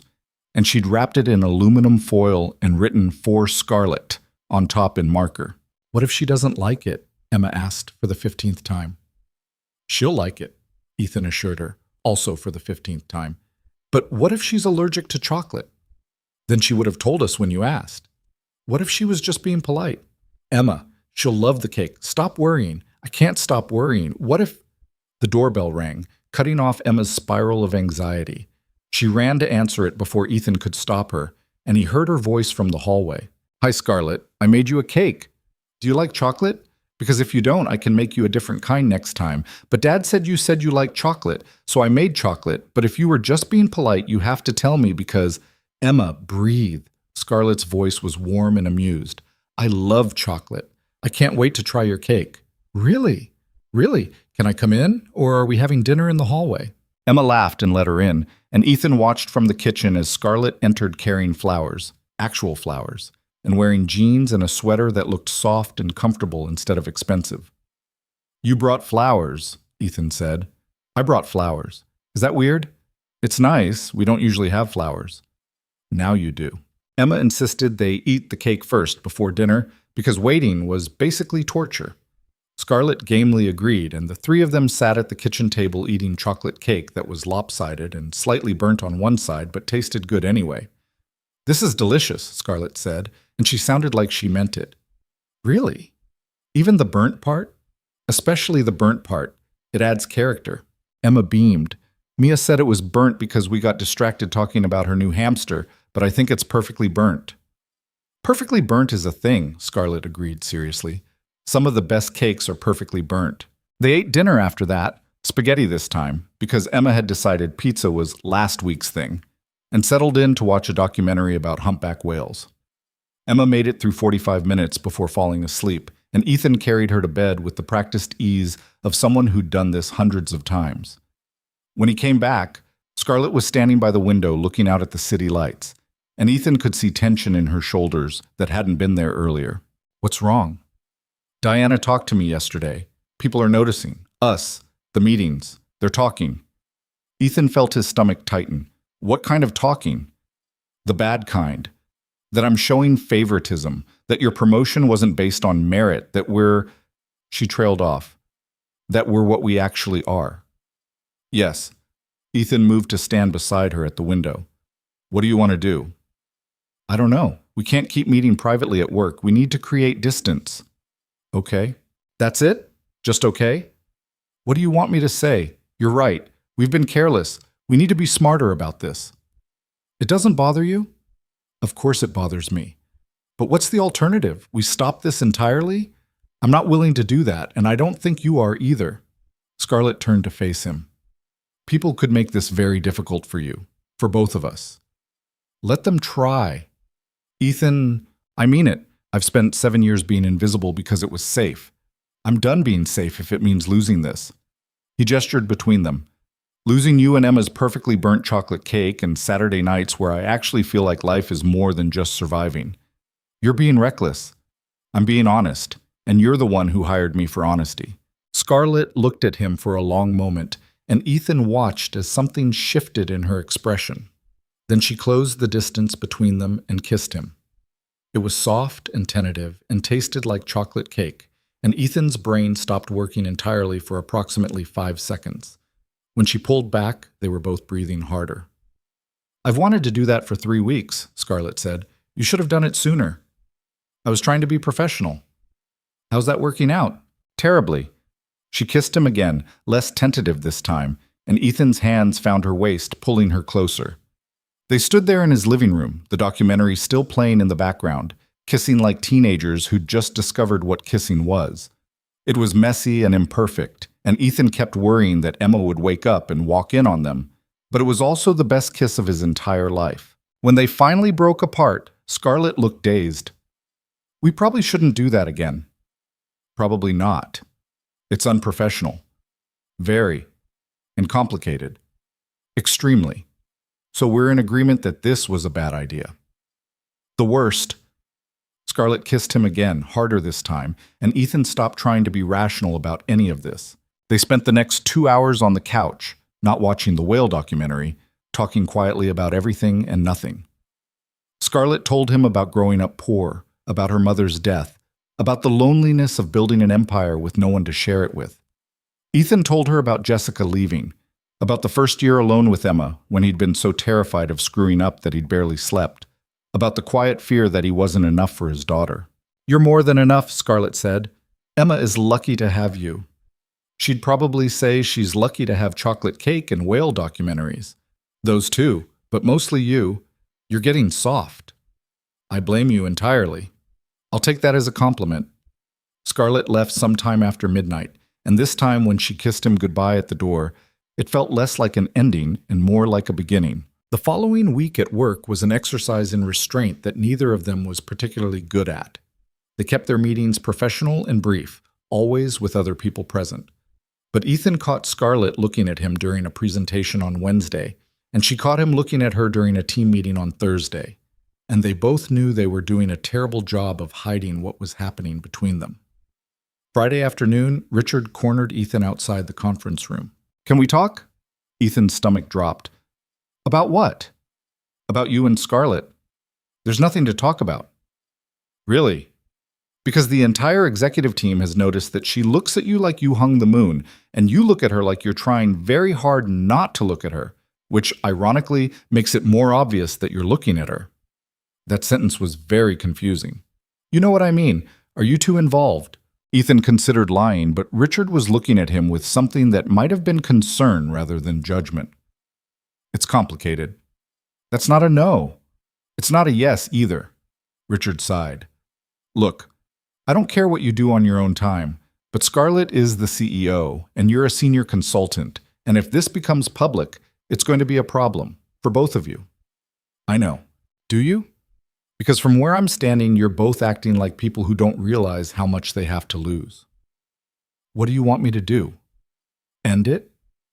"I want you to be smart about it. Scarlett's already dealing with enough. The board is pushing back on some of her decisions. There are rumors about internal power struggles.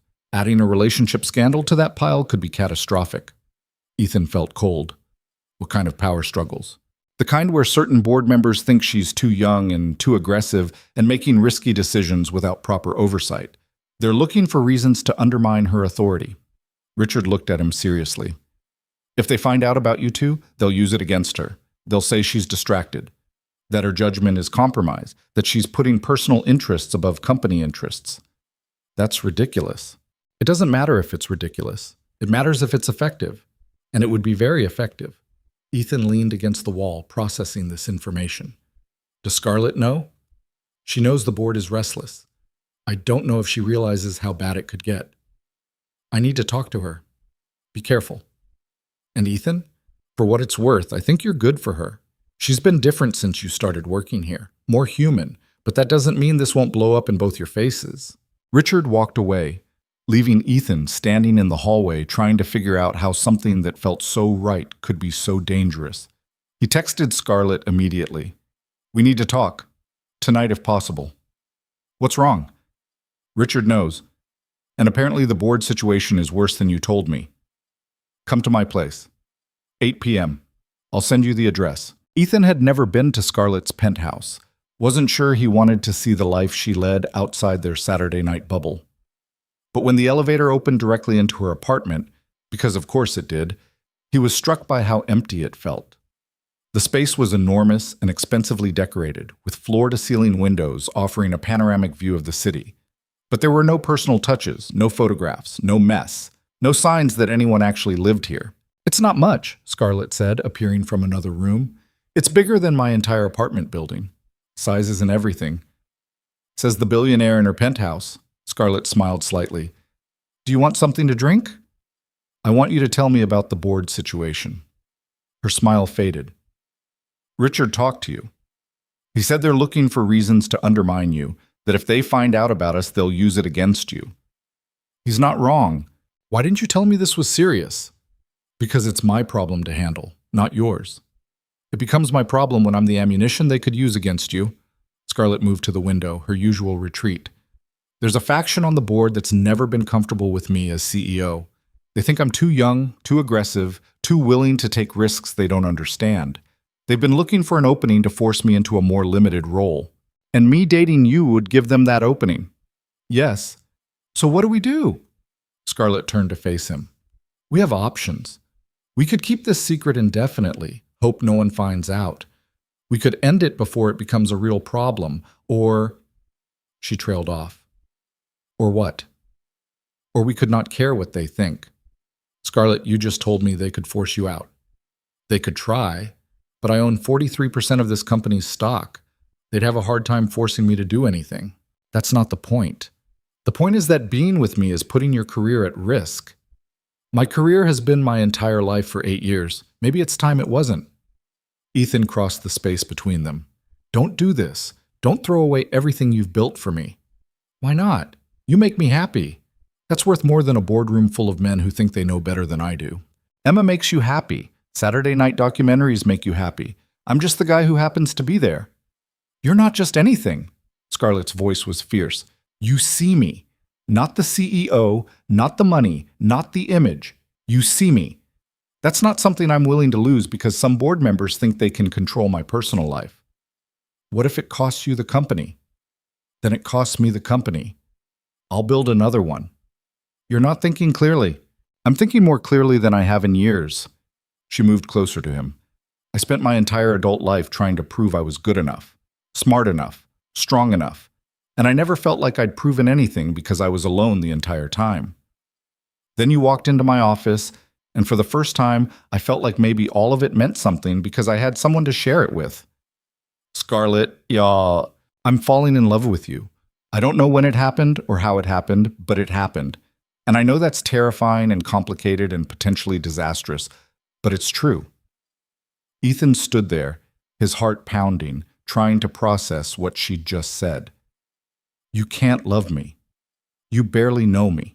I know you pick up Emma from school every day at 3:47, even when it's inconvenient. I know you eat ramen so she can have fresh vegetables. I know you listen to her talk about unicorns like it's the most important conversation in the world. I know you looked at me and saw a person when everyone else saw a title. She took his hands. That's enough. That's more than enough. I have a daughter and debt and a car that's held together with hope and duct tape. I can't give you the life you're used to. I don't want the life I'm used to. I want Saturday nights on your couch. I want Emma's perfectly burnt chocolate cake. I want to fall asleep on your shoulder watching documentaries about animals I'll never see in person. This is crazy. I know. We could both lose everything. Or we could have something worth keeping. Ethan pulled her close, resting his forehead against hers. I'm falling in love with you too. Have been since you asked me if I thought you were pretty, but I'm terrified of what that means. Me too. What do? We keep going. We're careful at work. We don't give the board ammunition, and we hope that's enough. And if it's not, then we figure it out together. They stood there in her empty penthouse, holding each other, both of them knowing they were standing on the edge of something that could either save them or destroy them completely. But for the first time in years, neither of them felt alone, and maybe that was worth the risk. The next 3 weeks were a masterclass in pretending everything was fine while the world slowly caught fire around them. Ethan and Scarlett maintained perfect professional distance at work. No private meetings, no lingering looks, no slip-ups. At night and on weekends, they built something fragile and beautiful that neither of them quite trusted wouldn't shatter. Emma noticed the change immediately, with that unnerving perception children had when adults thought they were being subtle. Is Scarlett your girlfriend now? She asked one Tuesday night over mac and cheese. Ethan nearly choked on his water. What makes you ask that? Because she's here like all the time now, and you smile different when you talk about her. And last Saturday I saw you holding hands during the shark documentary when you thought I was asleep. You were supposed to be asleep. I was thirsty, so is she your girlfriend or not? Ethan set down his fork, trying to figure out how to explain something he barely understood himself. It's complicated. Adults always say that when the answer is yes, but they don't want to admit it. When did you get so smart? I've always been smart. You just don't notice because you're busy being worried all the time. Emma took another bite of her mac and cheese. I like her. She listens when I talk about stuff, and she doesn't pretend rocks are boring even though they probably are to grown-ups. Rocks aren't boring. Dad, they're rocks. They're objectively boring, but Scarlett acts like my rock collection is the most interesting thing ever, and that's nice. She looked at him seriously. So if she's your girlfriend, that's okay with me, just so you know. Ethan felt his throat tighten. Thank you, baby. That means a lot. But if she breaks your heart, I'm going to be really mad at her. I'll keep that in mind. Good. Can I have more cheese? The conversation should have made things easier, but instead it made Ethan more aware of how much was at stake. It wasn't just his career or Scarlett's company anymore. It was Emma's stability, Emma's happiness, Emma's trust that the adults in her life wouldn't let her down. On Thursday of that week, the board situation exploded. Scarlett called an emergency meeting with her senior team, Ethan included. When he walked into the conference room, the tension was thick enough to cut. Richard looked grim. Diana looked worried. The other executives looked like they were preparing for battle. Scarlett stood at the head of the table, and Ethan could see the steel in her spine that had built a billion-dollar empire. The board has called for a vote of no confidence, she said without preamble. 3 members, Harrison, Chen, and Whitmore, have been building a case that I'm making reckless decisions that put the company at risk. They're using Project Meridian as their primary example, claiming I allocated too many resources to an unproven technology without proper oversight. That's absurd, Richard said. Project Meridian is ahead of schedule and under budget. They don't care about reality. They care about optics. And they've convinced enough other board members to be concerned that they've forced a vote. Scarlett looked around the table. The vote is scheduled for Monday. If I lose, they'll restructure my role to CEO in title only. All major decisions would go through a newly formed executive committee that they control. Ethan felt his stomach drop. Can they do that? They can try. I own 43% of voting shares, which means they need 51% to override me. They're short by about 5%, but they're working on convincing the remaining shareholders. She pulled up a presentation on the screen, which is why we're going to spend the next 4 days making absolutely sure they fail. The meeting lasted 3 hours. They strategized, planned, and prepared a counteroffensive that involved data, projections, and evidence that Scarlett's decisions had consistently grown the company's value. Ethan contributed technical analysis proving Project Meridian's viability, and Richard provided financial projections showing the potential returns. When the meeting finally ended, Scarlett asked Ethan to stay behind. This is about us, isn't it? Ethan said once they were alone. Partially. Harrison's team has been digging into my personal life. They haven't found anything concrete yet, but they're looking. So we end it. Right now, before they find anything. No. Scarlett, I said no. She moved closer to him. I'm not letting a group of old men dictate my personal life because they're threatened by a woman who doesn't need their approval. This isn't about pride. This is about your company. This is about both. And I'm not giving up either one. You're being stubborn. I'm being honest about what I want. You taught me that. She took his hand. I want you. I want Emma. I want Saturday nights and chocolate cake and documentaries about animals. And I want my company. I shouldn't have to choose. But what if you do? Then I'll make that choice when I have to, not before. Ethan wanted to argue, wanted to convince her to be practical, but he could see the determination in her eyes and knew there was no point. Scarlett had made her decision, and she was going to fight for it.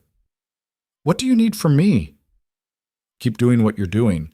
Your work on Meridian is part of what's going to save this. And, she hesitated, come to the board meeting Monday. I want you there. Are you sure that's a good idea? No, but I'm doing it anyway. The weekend should have been a refuge, but instead it felt like the calm before a storm. Scarlett came over Saturday as usual, and they tried to maintain normalcy for Emma's sake. They watched a documentary about elephants, ate pizza, and pretended everything was fine. But after Emma went to bed, Scarlett sat on the couch looking more vulnerable than Ethan had ever seen her. What if I lose? She said quietly. You won't. But what if I do? What if they vote me out and I lose everything I've built? Ethan sat beside her, pulling her close. Then you'll still have me and Emma and perfectly burnt chocolate cake. That's not nothing. It's not billions of dollars and a company with my name on it. No, but it's real. And real is worth more than you think. Scarlett was quiet for a long moment. My mother used to say that success without someone to share it with was just expensive loneliness. I never understood what she meant until now. What do you mean? I mean, I spent 8 years building an empire, and it never made me as happy as falling asleep on your couch during a documentary about otters. She looked up at him. If I have to choose between the company and this, I choose this. I need you to know that. Don't choose yet. Fight first. I'm scared. I know. But you're also the most stubborn person I've ever met, and if anyone can win this, it's you." She kissed him then, desperate and fierce, like she was trying to memorize the feeling in case it was the last time. Ethan kissed her back with the same intensity, both of them knowing that Monday would change everything one way or another. Monday morning arrived with the weight of inevitability. Ethan dropped Emma off at school, drove to the office, and took the elevator to the 42nd floor feeling like he was heading to an execution. The board meeting was in the largest conference room, and when Ethan walked in, he immediately understood the magnitude of what Scarlett was facing. 12 board members sat around a massive table, all of them older, most of them men, all of them looking at Scarlett like she was a problem to be solved. Harrison, the board member leading the opposition, was a man in his 60s with silver hair and the kind of confidence that came from never being told no. He smiled when he saw Scarlett, but it was the smile of a shark. "Scarlett, thank you for joining us." "It's my company, Harrison. Where else would I be?" "Indeed, and that's precisely what we're here to discuss. Your company, your decisions, your priorities." The meeting started, and Ethan watched as Harrison methodically laid out his case. Scarlett was too young, too reckless, too willing to bet the company's future on unproven technologies like Project Meridian. She made decisions without proper consultation. She prioritized innovation over stability. She was, in Harrison's carefully chosen words, allowing personal ambitions to override prudent business strategy. It was a masterclass in character assassination disguised as legitimate concern. When Harrison finished, he looked at Scarlett. "Do you have anything to say in your defense?" Scarlett stood up, and Ethan watched her transform into the CEO who'd built this empire from nothing. "Yes, I have quite a lot to say." She pulled up her own presentation, and for the next 45 minutes, she systematically destroyed every argument Harrison had made.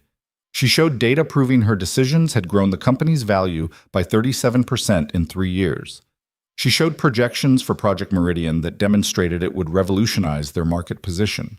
She showed evidence that every reckless decision Harrison cited had paid off in measurable ways. Then she did something Ethan didn't expect. She called him to the front of the room. "Ethan Cole, our senior technology consultant, has been integral to Project Meridian's development. Ethan, can you explain to the board why this project represents the future of this company?"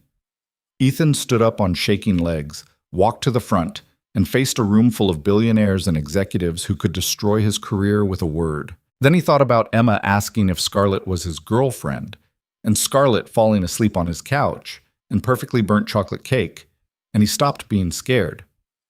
Project Meridian works because it's designed for actual human beings, not just tech specs on a spreadsheet, he started. Every other corporate communication platform treats users like they should adapt to the technology. We built technology that adapts to users. That's why it's going to succeed. He walked them through the technical details, the user testing, the implementation strategy. He showed them data they couldn't argue with and projections that made financial sense. And he did it all while being completely, unapologetically himself, an IT technician who'd stumbled into an executive role and somehow made it work. When he finished, Harrison looked less confident than he had an hour ago. "Thank you, Mr. Cole. That was illuminating." Harrison turned to Scarlett. "However, this doesn't address the larger concern, your judgment, your priorities, your ability to separate personal interests from company interests." "What are you implying, Harrison?" "I'm implying that you've been distracted, making decisions based on personal relationships rather than business strategy." The room went silent. Ethan felt his blood run cold. Scarlett's expression didn't change. "Be specific." "Very well. You promoted Mr. Cole to a senior position after knowing him for less than 2 weeks. You've restructured reporting lines to work more closely with him. You've canceled important meetings to attend to personal matters. The pattern suggests a concerning lack of objectivity. The pattern suggests I recognize talent and promote accordingly. Ethan's work on Meridian has been exceptional. If you're suggesting otherwise, you're welcome to review his performance metrics. I'm suggesting that your relationship with Mr. Cole has compromised your professional judgment." There it was. The accusation laid bare for everyone to hear. Scarlett looked at Harrison for a long moment, then looked around the table at all the board members watching this play out. When she spoke, her voice was clear and steady. "You want to know if I'm involved with Ethan?" "Yes, I am. We're together. And before you start drafting your vote of no confidence based on that information, let me make something very clear. She pulled up another slide, and Ethan saw it was her stock portfolio. I own 43% of this company. I built this company from the ground up, while most of you were investing in safe bets and conventional wisdom. Every risk I've taken has paid off. Every decision you've questioned has proven right. And my personal life has nothing to do with my professional capabilities. It absolutely does, Harrison said. You're the CEO. You're held to a higher standard. A higher standard or a different standard? Because I don't see you questioning male CEOs about their relationships. I don't see you calling for votes of no confidence when they marry their assistants or date their employees. This isn't about my judgment. This is about your discomfort with a woman who refuses to be what you think she should be. That's a serious accusation.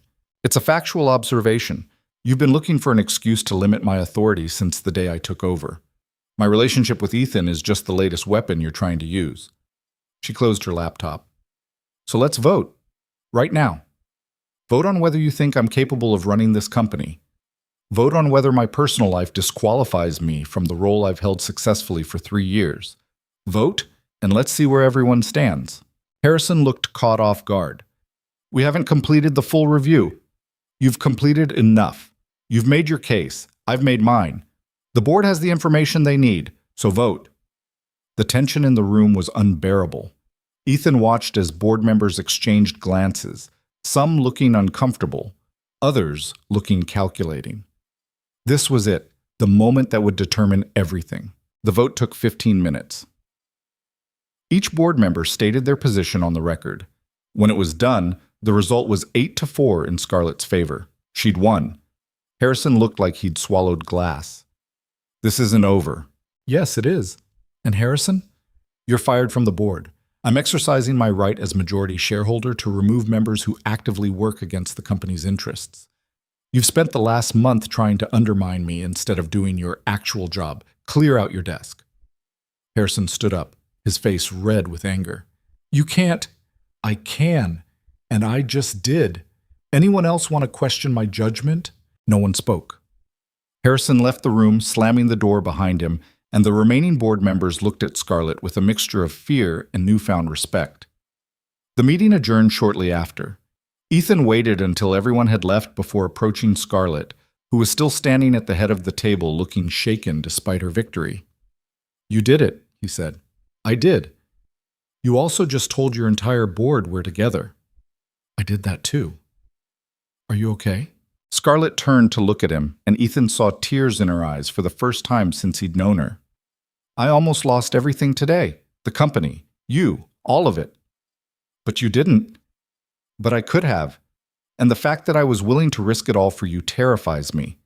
Ethan crossed the room and pulled her into his arms. I know. It terrifies me too. What do we do now? Now we go back to work. We finish Project Meridian. We prove to everyone that we can be professional and together at the same time. And after work? After work, we pick up Emma from school and watch whatever documentary she's picked out for tonight. Scarlett laughed, the sound watery but genuine. Penguins. She texted me earlier. It's penguins again. Then I guess we're watching penguins. They stood there for a moment, holding each other in the empty conference room, both of them processing what had just happened. I love you, Scarlett said quietly. I know it's fast and probably crazy, but I love you. I love you too. Have for weeks now. Good. Because I just risked my entire career on this, and it would be really awkward if it was one-sided. Very awkward. She pulled back to look at him. What if the board changes their mind? What if this becomes a problem again? Then we deal with it. Together. That's what we've been doing this whole time. You make it sound simple. It's not simple, but it's worth it. That night, they picked up Emma from school together for the first time. She looked at them standing side by side and grinned. So you're really together now? Like, officially? Officially, Scarlett confirmed. Cool. Does this mean you're going to move in with us? Because our apartment is kind of small, but we could make it work.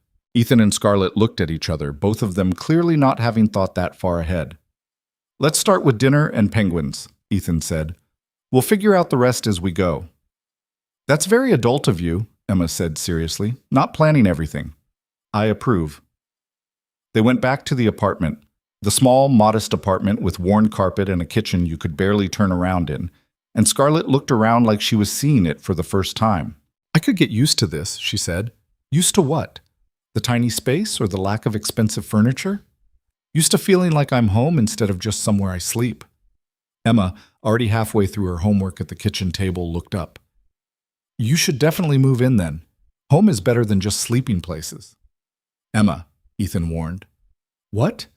I'm being practical. Scarlett's here all the time anyway. She might as well have her own drawer.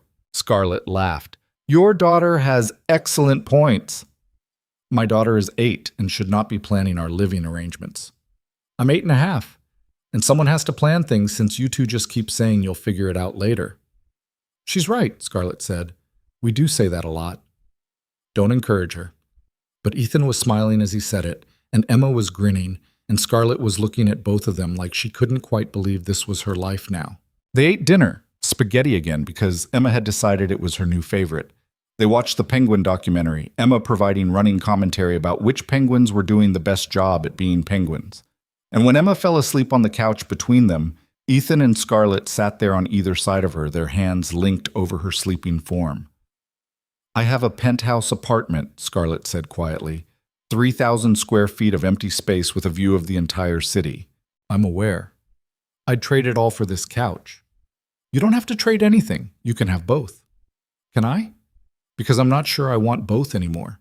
I spent 8 years thinking success meant having the biggest office and the most money and the perfect public image. But sitting here right now with you and Emma, this feels more successful than anything I've ever built. That's very philosophical for someone watching penguins. Penguins are philosophical. Look at them. They mate for life and share parenting duties and build communities. They've figured out what matters. Are you suggesting we should be more like penguins? I'm suggesting that maybe billions of dollars and empty penthouses aren't the point. Maybe this is the point. She gestured at the three of them on the couch. Maybe success is just finding people who make you want to stay instead of people who make you want to leave. Ethan squeezed her hand. Your mother would be proud of you. Why? Because you figured out what she was trying to tell you, that success without people to share it with is just expensive loneliness. You're not lonely anymore. No, I'm not. They sat there in silence for a while, watching penguins waddle across the screen, Emma sleeping peacefully between them. And Ethan thought about how strange life was, how one photograph and one honest conversation could completely change the trajectory of everything. He'd been an invisible IT technician trying to survive for his daughter's sake. Now he was in love with a billionaire CEO who'd risked her entire empire to be with him, watching documentaries on a worn couch in a tiny apartment. And somehow, this felt like the biggest success he'd ever achieved. 3 months later, Scarlett sold her penthouse and moved into a house 3 blocks from Emma's school. It wasn't a mansion, just a normal house, with a yard and enough bedrooms that Emma could have her own space, and Ethan could have a home office. Scarlett kept her company and her CEO title, but she started leaving work at reasonable hours and showing up to Emma's school events and learning that life existed outside of board meetings and profit margins. Project Meridian launched successfully, revolutionizing the industry exactly as Scarlett had predicted. The remaining board members who'd questioned her judgment quietly apologized or resigned. Richard was promoted to COO and sent Ethan a card that said, I told you you'd be fine. Emma adjusted to having Scarlett in their lives with the ease of a child who'd never had enough adults to love her and was happy to have one more.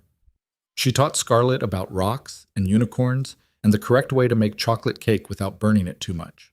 Scarlett taught Emma about business and confidence and how to stand up for yourself even when people said you were too young or too different or too anything. And Ethan watched all of this unfold. His daughter thriving, his career stable, his relationship with Scarlett growing stronger every day, and realized that sometimes the best things in life came from accidentally seeing something you weren't supposed to see. One Saturday night, almost 6 months after that first dinner invitation, they were watching a documentary about wolves when Emma made an announcement. I think we should get a dog. Absolutely not, Ethan said. Why not? Scarlett has a whole yard now, and a dog would teach me responsibility. You're 8, 8.5, almost 9, and very responsible. No dogs. What if Scarlett wants a dog? Both of them looked at Scarlett, who'd been trying very hard to stay out of this conversation. "Don't drag me into this," Scarlett said. "But do you want a dog?" Emma pressed. "I've never had a dog." "That's not a no." "Emma," Ethan started, "I'm just saying, if we're going to be a family, we should probably vote on family decisions. And I vote yes for a dog." The word hung in the air, family. Emma had said it casually, like it was obvious, like it had always been true. Ethan looked at Scarlett and saw the same emotion in her eyes that he was feeling. "We're a family?" Scarlett asked quietly. Emma looked at her like she'd asked if the sky was blue. "Obviously. You live with us and you come to my school stuff, and you watch documentaries with us and you help Dad cook dinner even though you're terrible at it. That's family." "I'm not terrible at cooking." "Scarlett, you burned water last week. That was one time." "Water isn't supposed to burn." Ethan laughed, pulling both of them close. "Okay, we'll think about the dog." "Really?" Emma's face lit up. "I said think about it, not yes. Thinking about it is basically yes. That's not how that works. It is in kid logic." They continued the argument through the rest of the documentary, through dinner, through Emma's bedtime routine. And after Emma was finally asleep, Ethan and Scarlett sat on the back porch of their new house, looking at the yard that Emma was convinced needed a dog. "A family," Scarlett said. "She called us a family." "She did. I've never been someone's family before, not like this." "How does it feel?" "Terrifying, amazing, like I might mess it up at any moment." "Welcome to parenting. That feeling never goes away." "How do you deal with it?" "I show up every day, even when I'm scared, especially when I'm scared." Scarlett leaned against him. "I can do that." "I know you can." They sat there in comfortable silence, and Ethan thought about that photograph that had started everything. Scarlett sitting by a lake, smiling naturally, looking peaceful. She looked like that now, peaceful in a way she hadn't when they first met. The CEO armor was still there when she needed it, but she'd learned to take it off. Learned that being vulnerable wasn't weakness. Learned that success was measured in more than stock prices and board approvals. "Thank you," Scarlett said suddenly. "For what?" "For seeing me. For asking me to dinner. For letting me be part of this even when it was risky. Thank you for showing up. For choosing this over the safe option. It wasn't really a choice. Not after that first Saturday. You and Emma, you made me remember what it felt like to be human instead of a machine. You were always human. You just forgot for a while." "I'm glad I remembered." Emma appeared in the doorway, rubbing her eyes. "Dad, I can't sleep. Can Scarlett tell me a story?" "It's midnight, baby. You should be asleep." "But I'm not. And Scarlett tells good stories." Scarlett stood up immediately. "I'll tell you a story. Come on." Ethan watched as Scarlett led Emma back to bed. And through the window he could see them sitting together. Scarlett telling some elaborate tale about penguins, probably. Emma hanging on every word. And he realized that this ordinary moment of bedtime stories and sleepy children and makeshift families, this was what success actually looked like. Not billions of dollars or corporate titles or penthouses with city views, just people who chose to show up for each other day after day, even when it was hard. Especially when it was hard. A year ago, Ethan had been an invisible IT technician trying to survive. Scarlett had been a lonely billionaire who'd forgotten how to be a person. Emma had been a little girl who'd never known what it was like to have enough adults who loved her. Now they were a family. Imperfect and messy, and probably making it up as they went along, but a family nonetheless. And when Scarlett came back downstairs and curled up against him on the porch, both of them too tired to move but too content to care, Ethan felt something he hadn't felt in years. Hope. Not the desperate hope of someone trying to survive, but the quiet hope of someone who'd already found what they were looking for. "She's asking about the dog again," Scarlett said. "I might have accidentally encouraged her." "We're getting a dog, aren't we?" "We're absolutely getting a dog." "I knew it. But we're calling it a family decision so Emma feels included. Very mature of us. I learned from the best." They sat there as the night grew darker and the city lights twinkled in the distance, and Ethan thought about how one photograph had changed everything, how one honest conversation had led to this, how the scariest decisions sometimes turned out to be the best ones. And somewhere in the house, Emma was already asleep, dreaming about dogs and penguins and the family she'd helped build without even trying. Because that's what families did. They built themselves one documentary, one dinner, one Saturday night at a time. And sometimes, if you were very lucky, they lasted forever.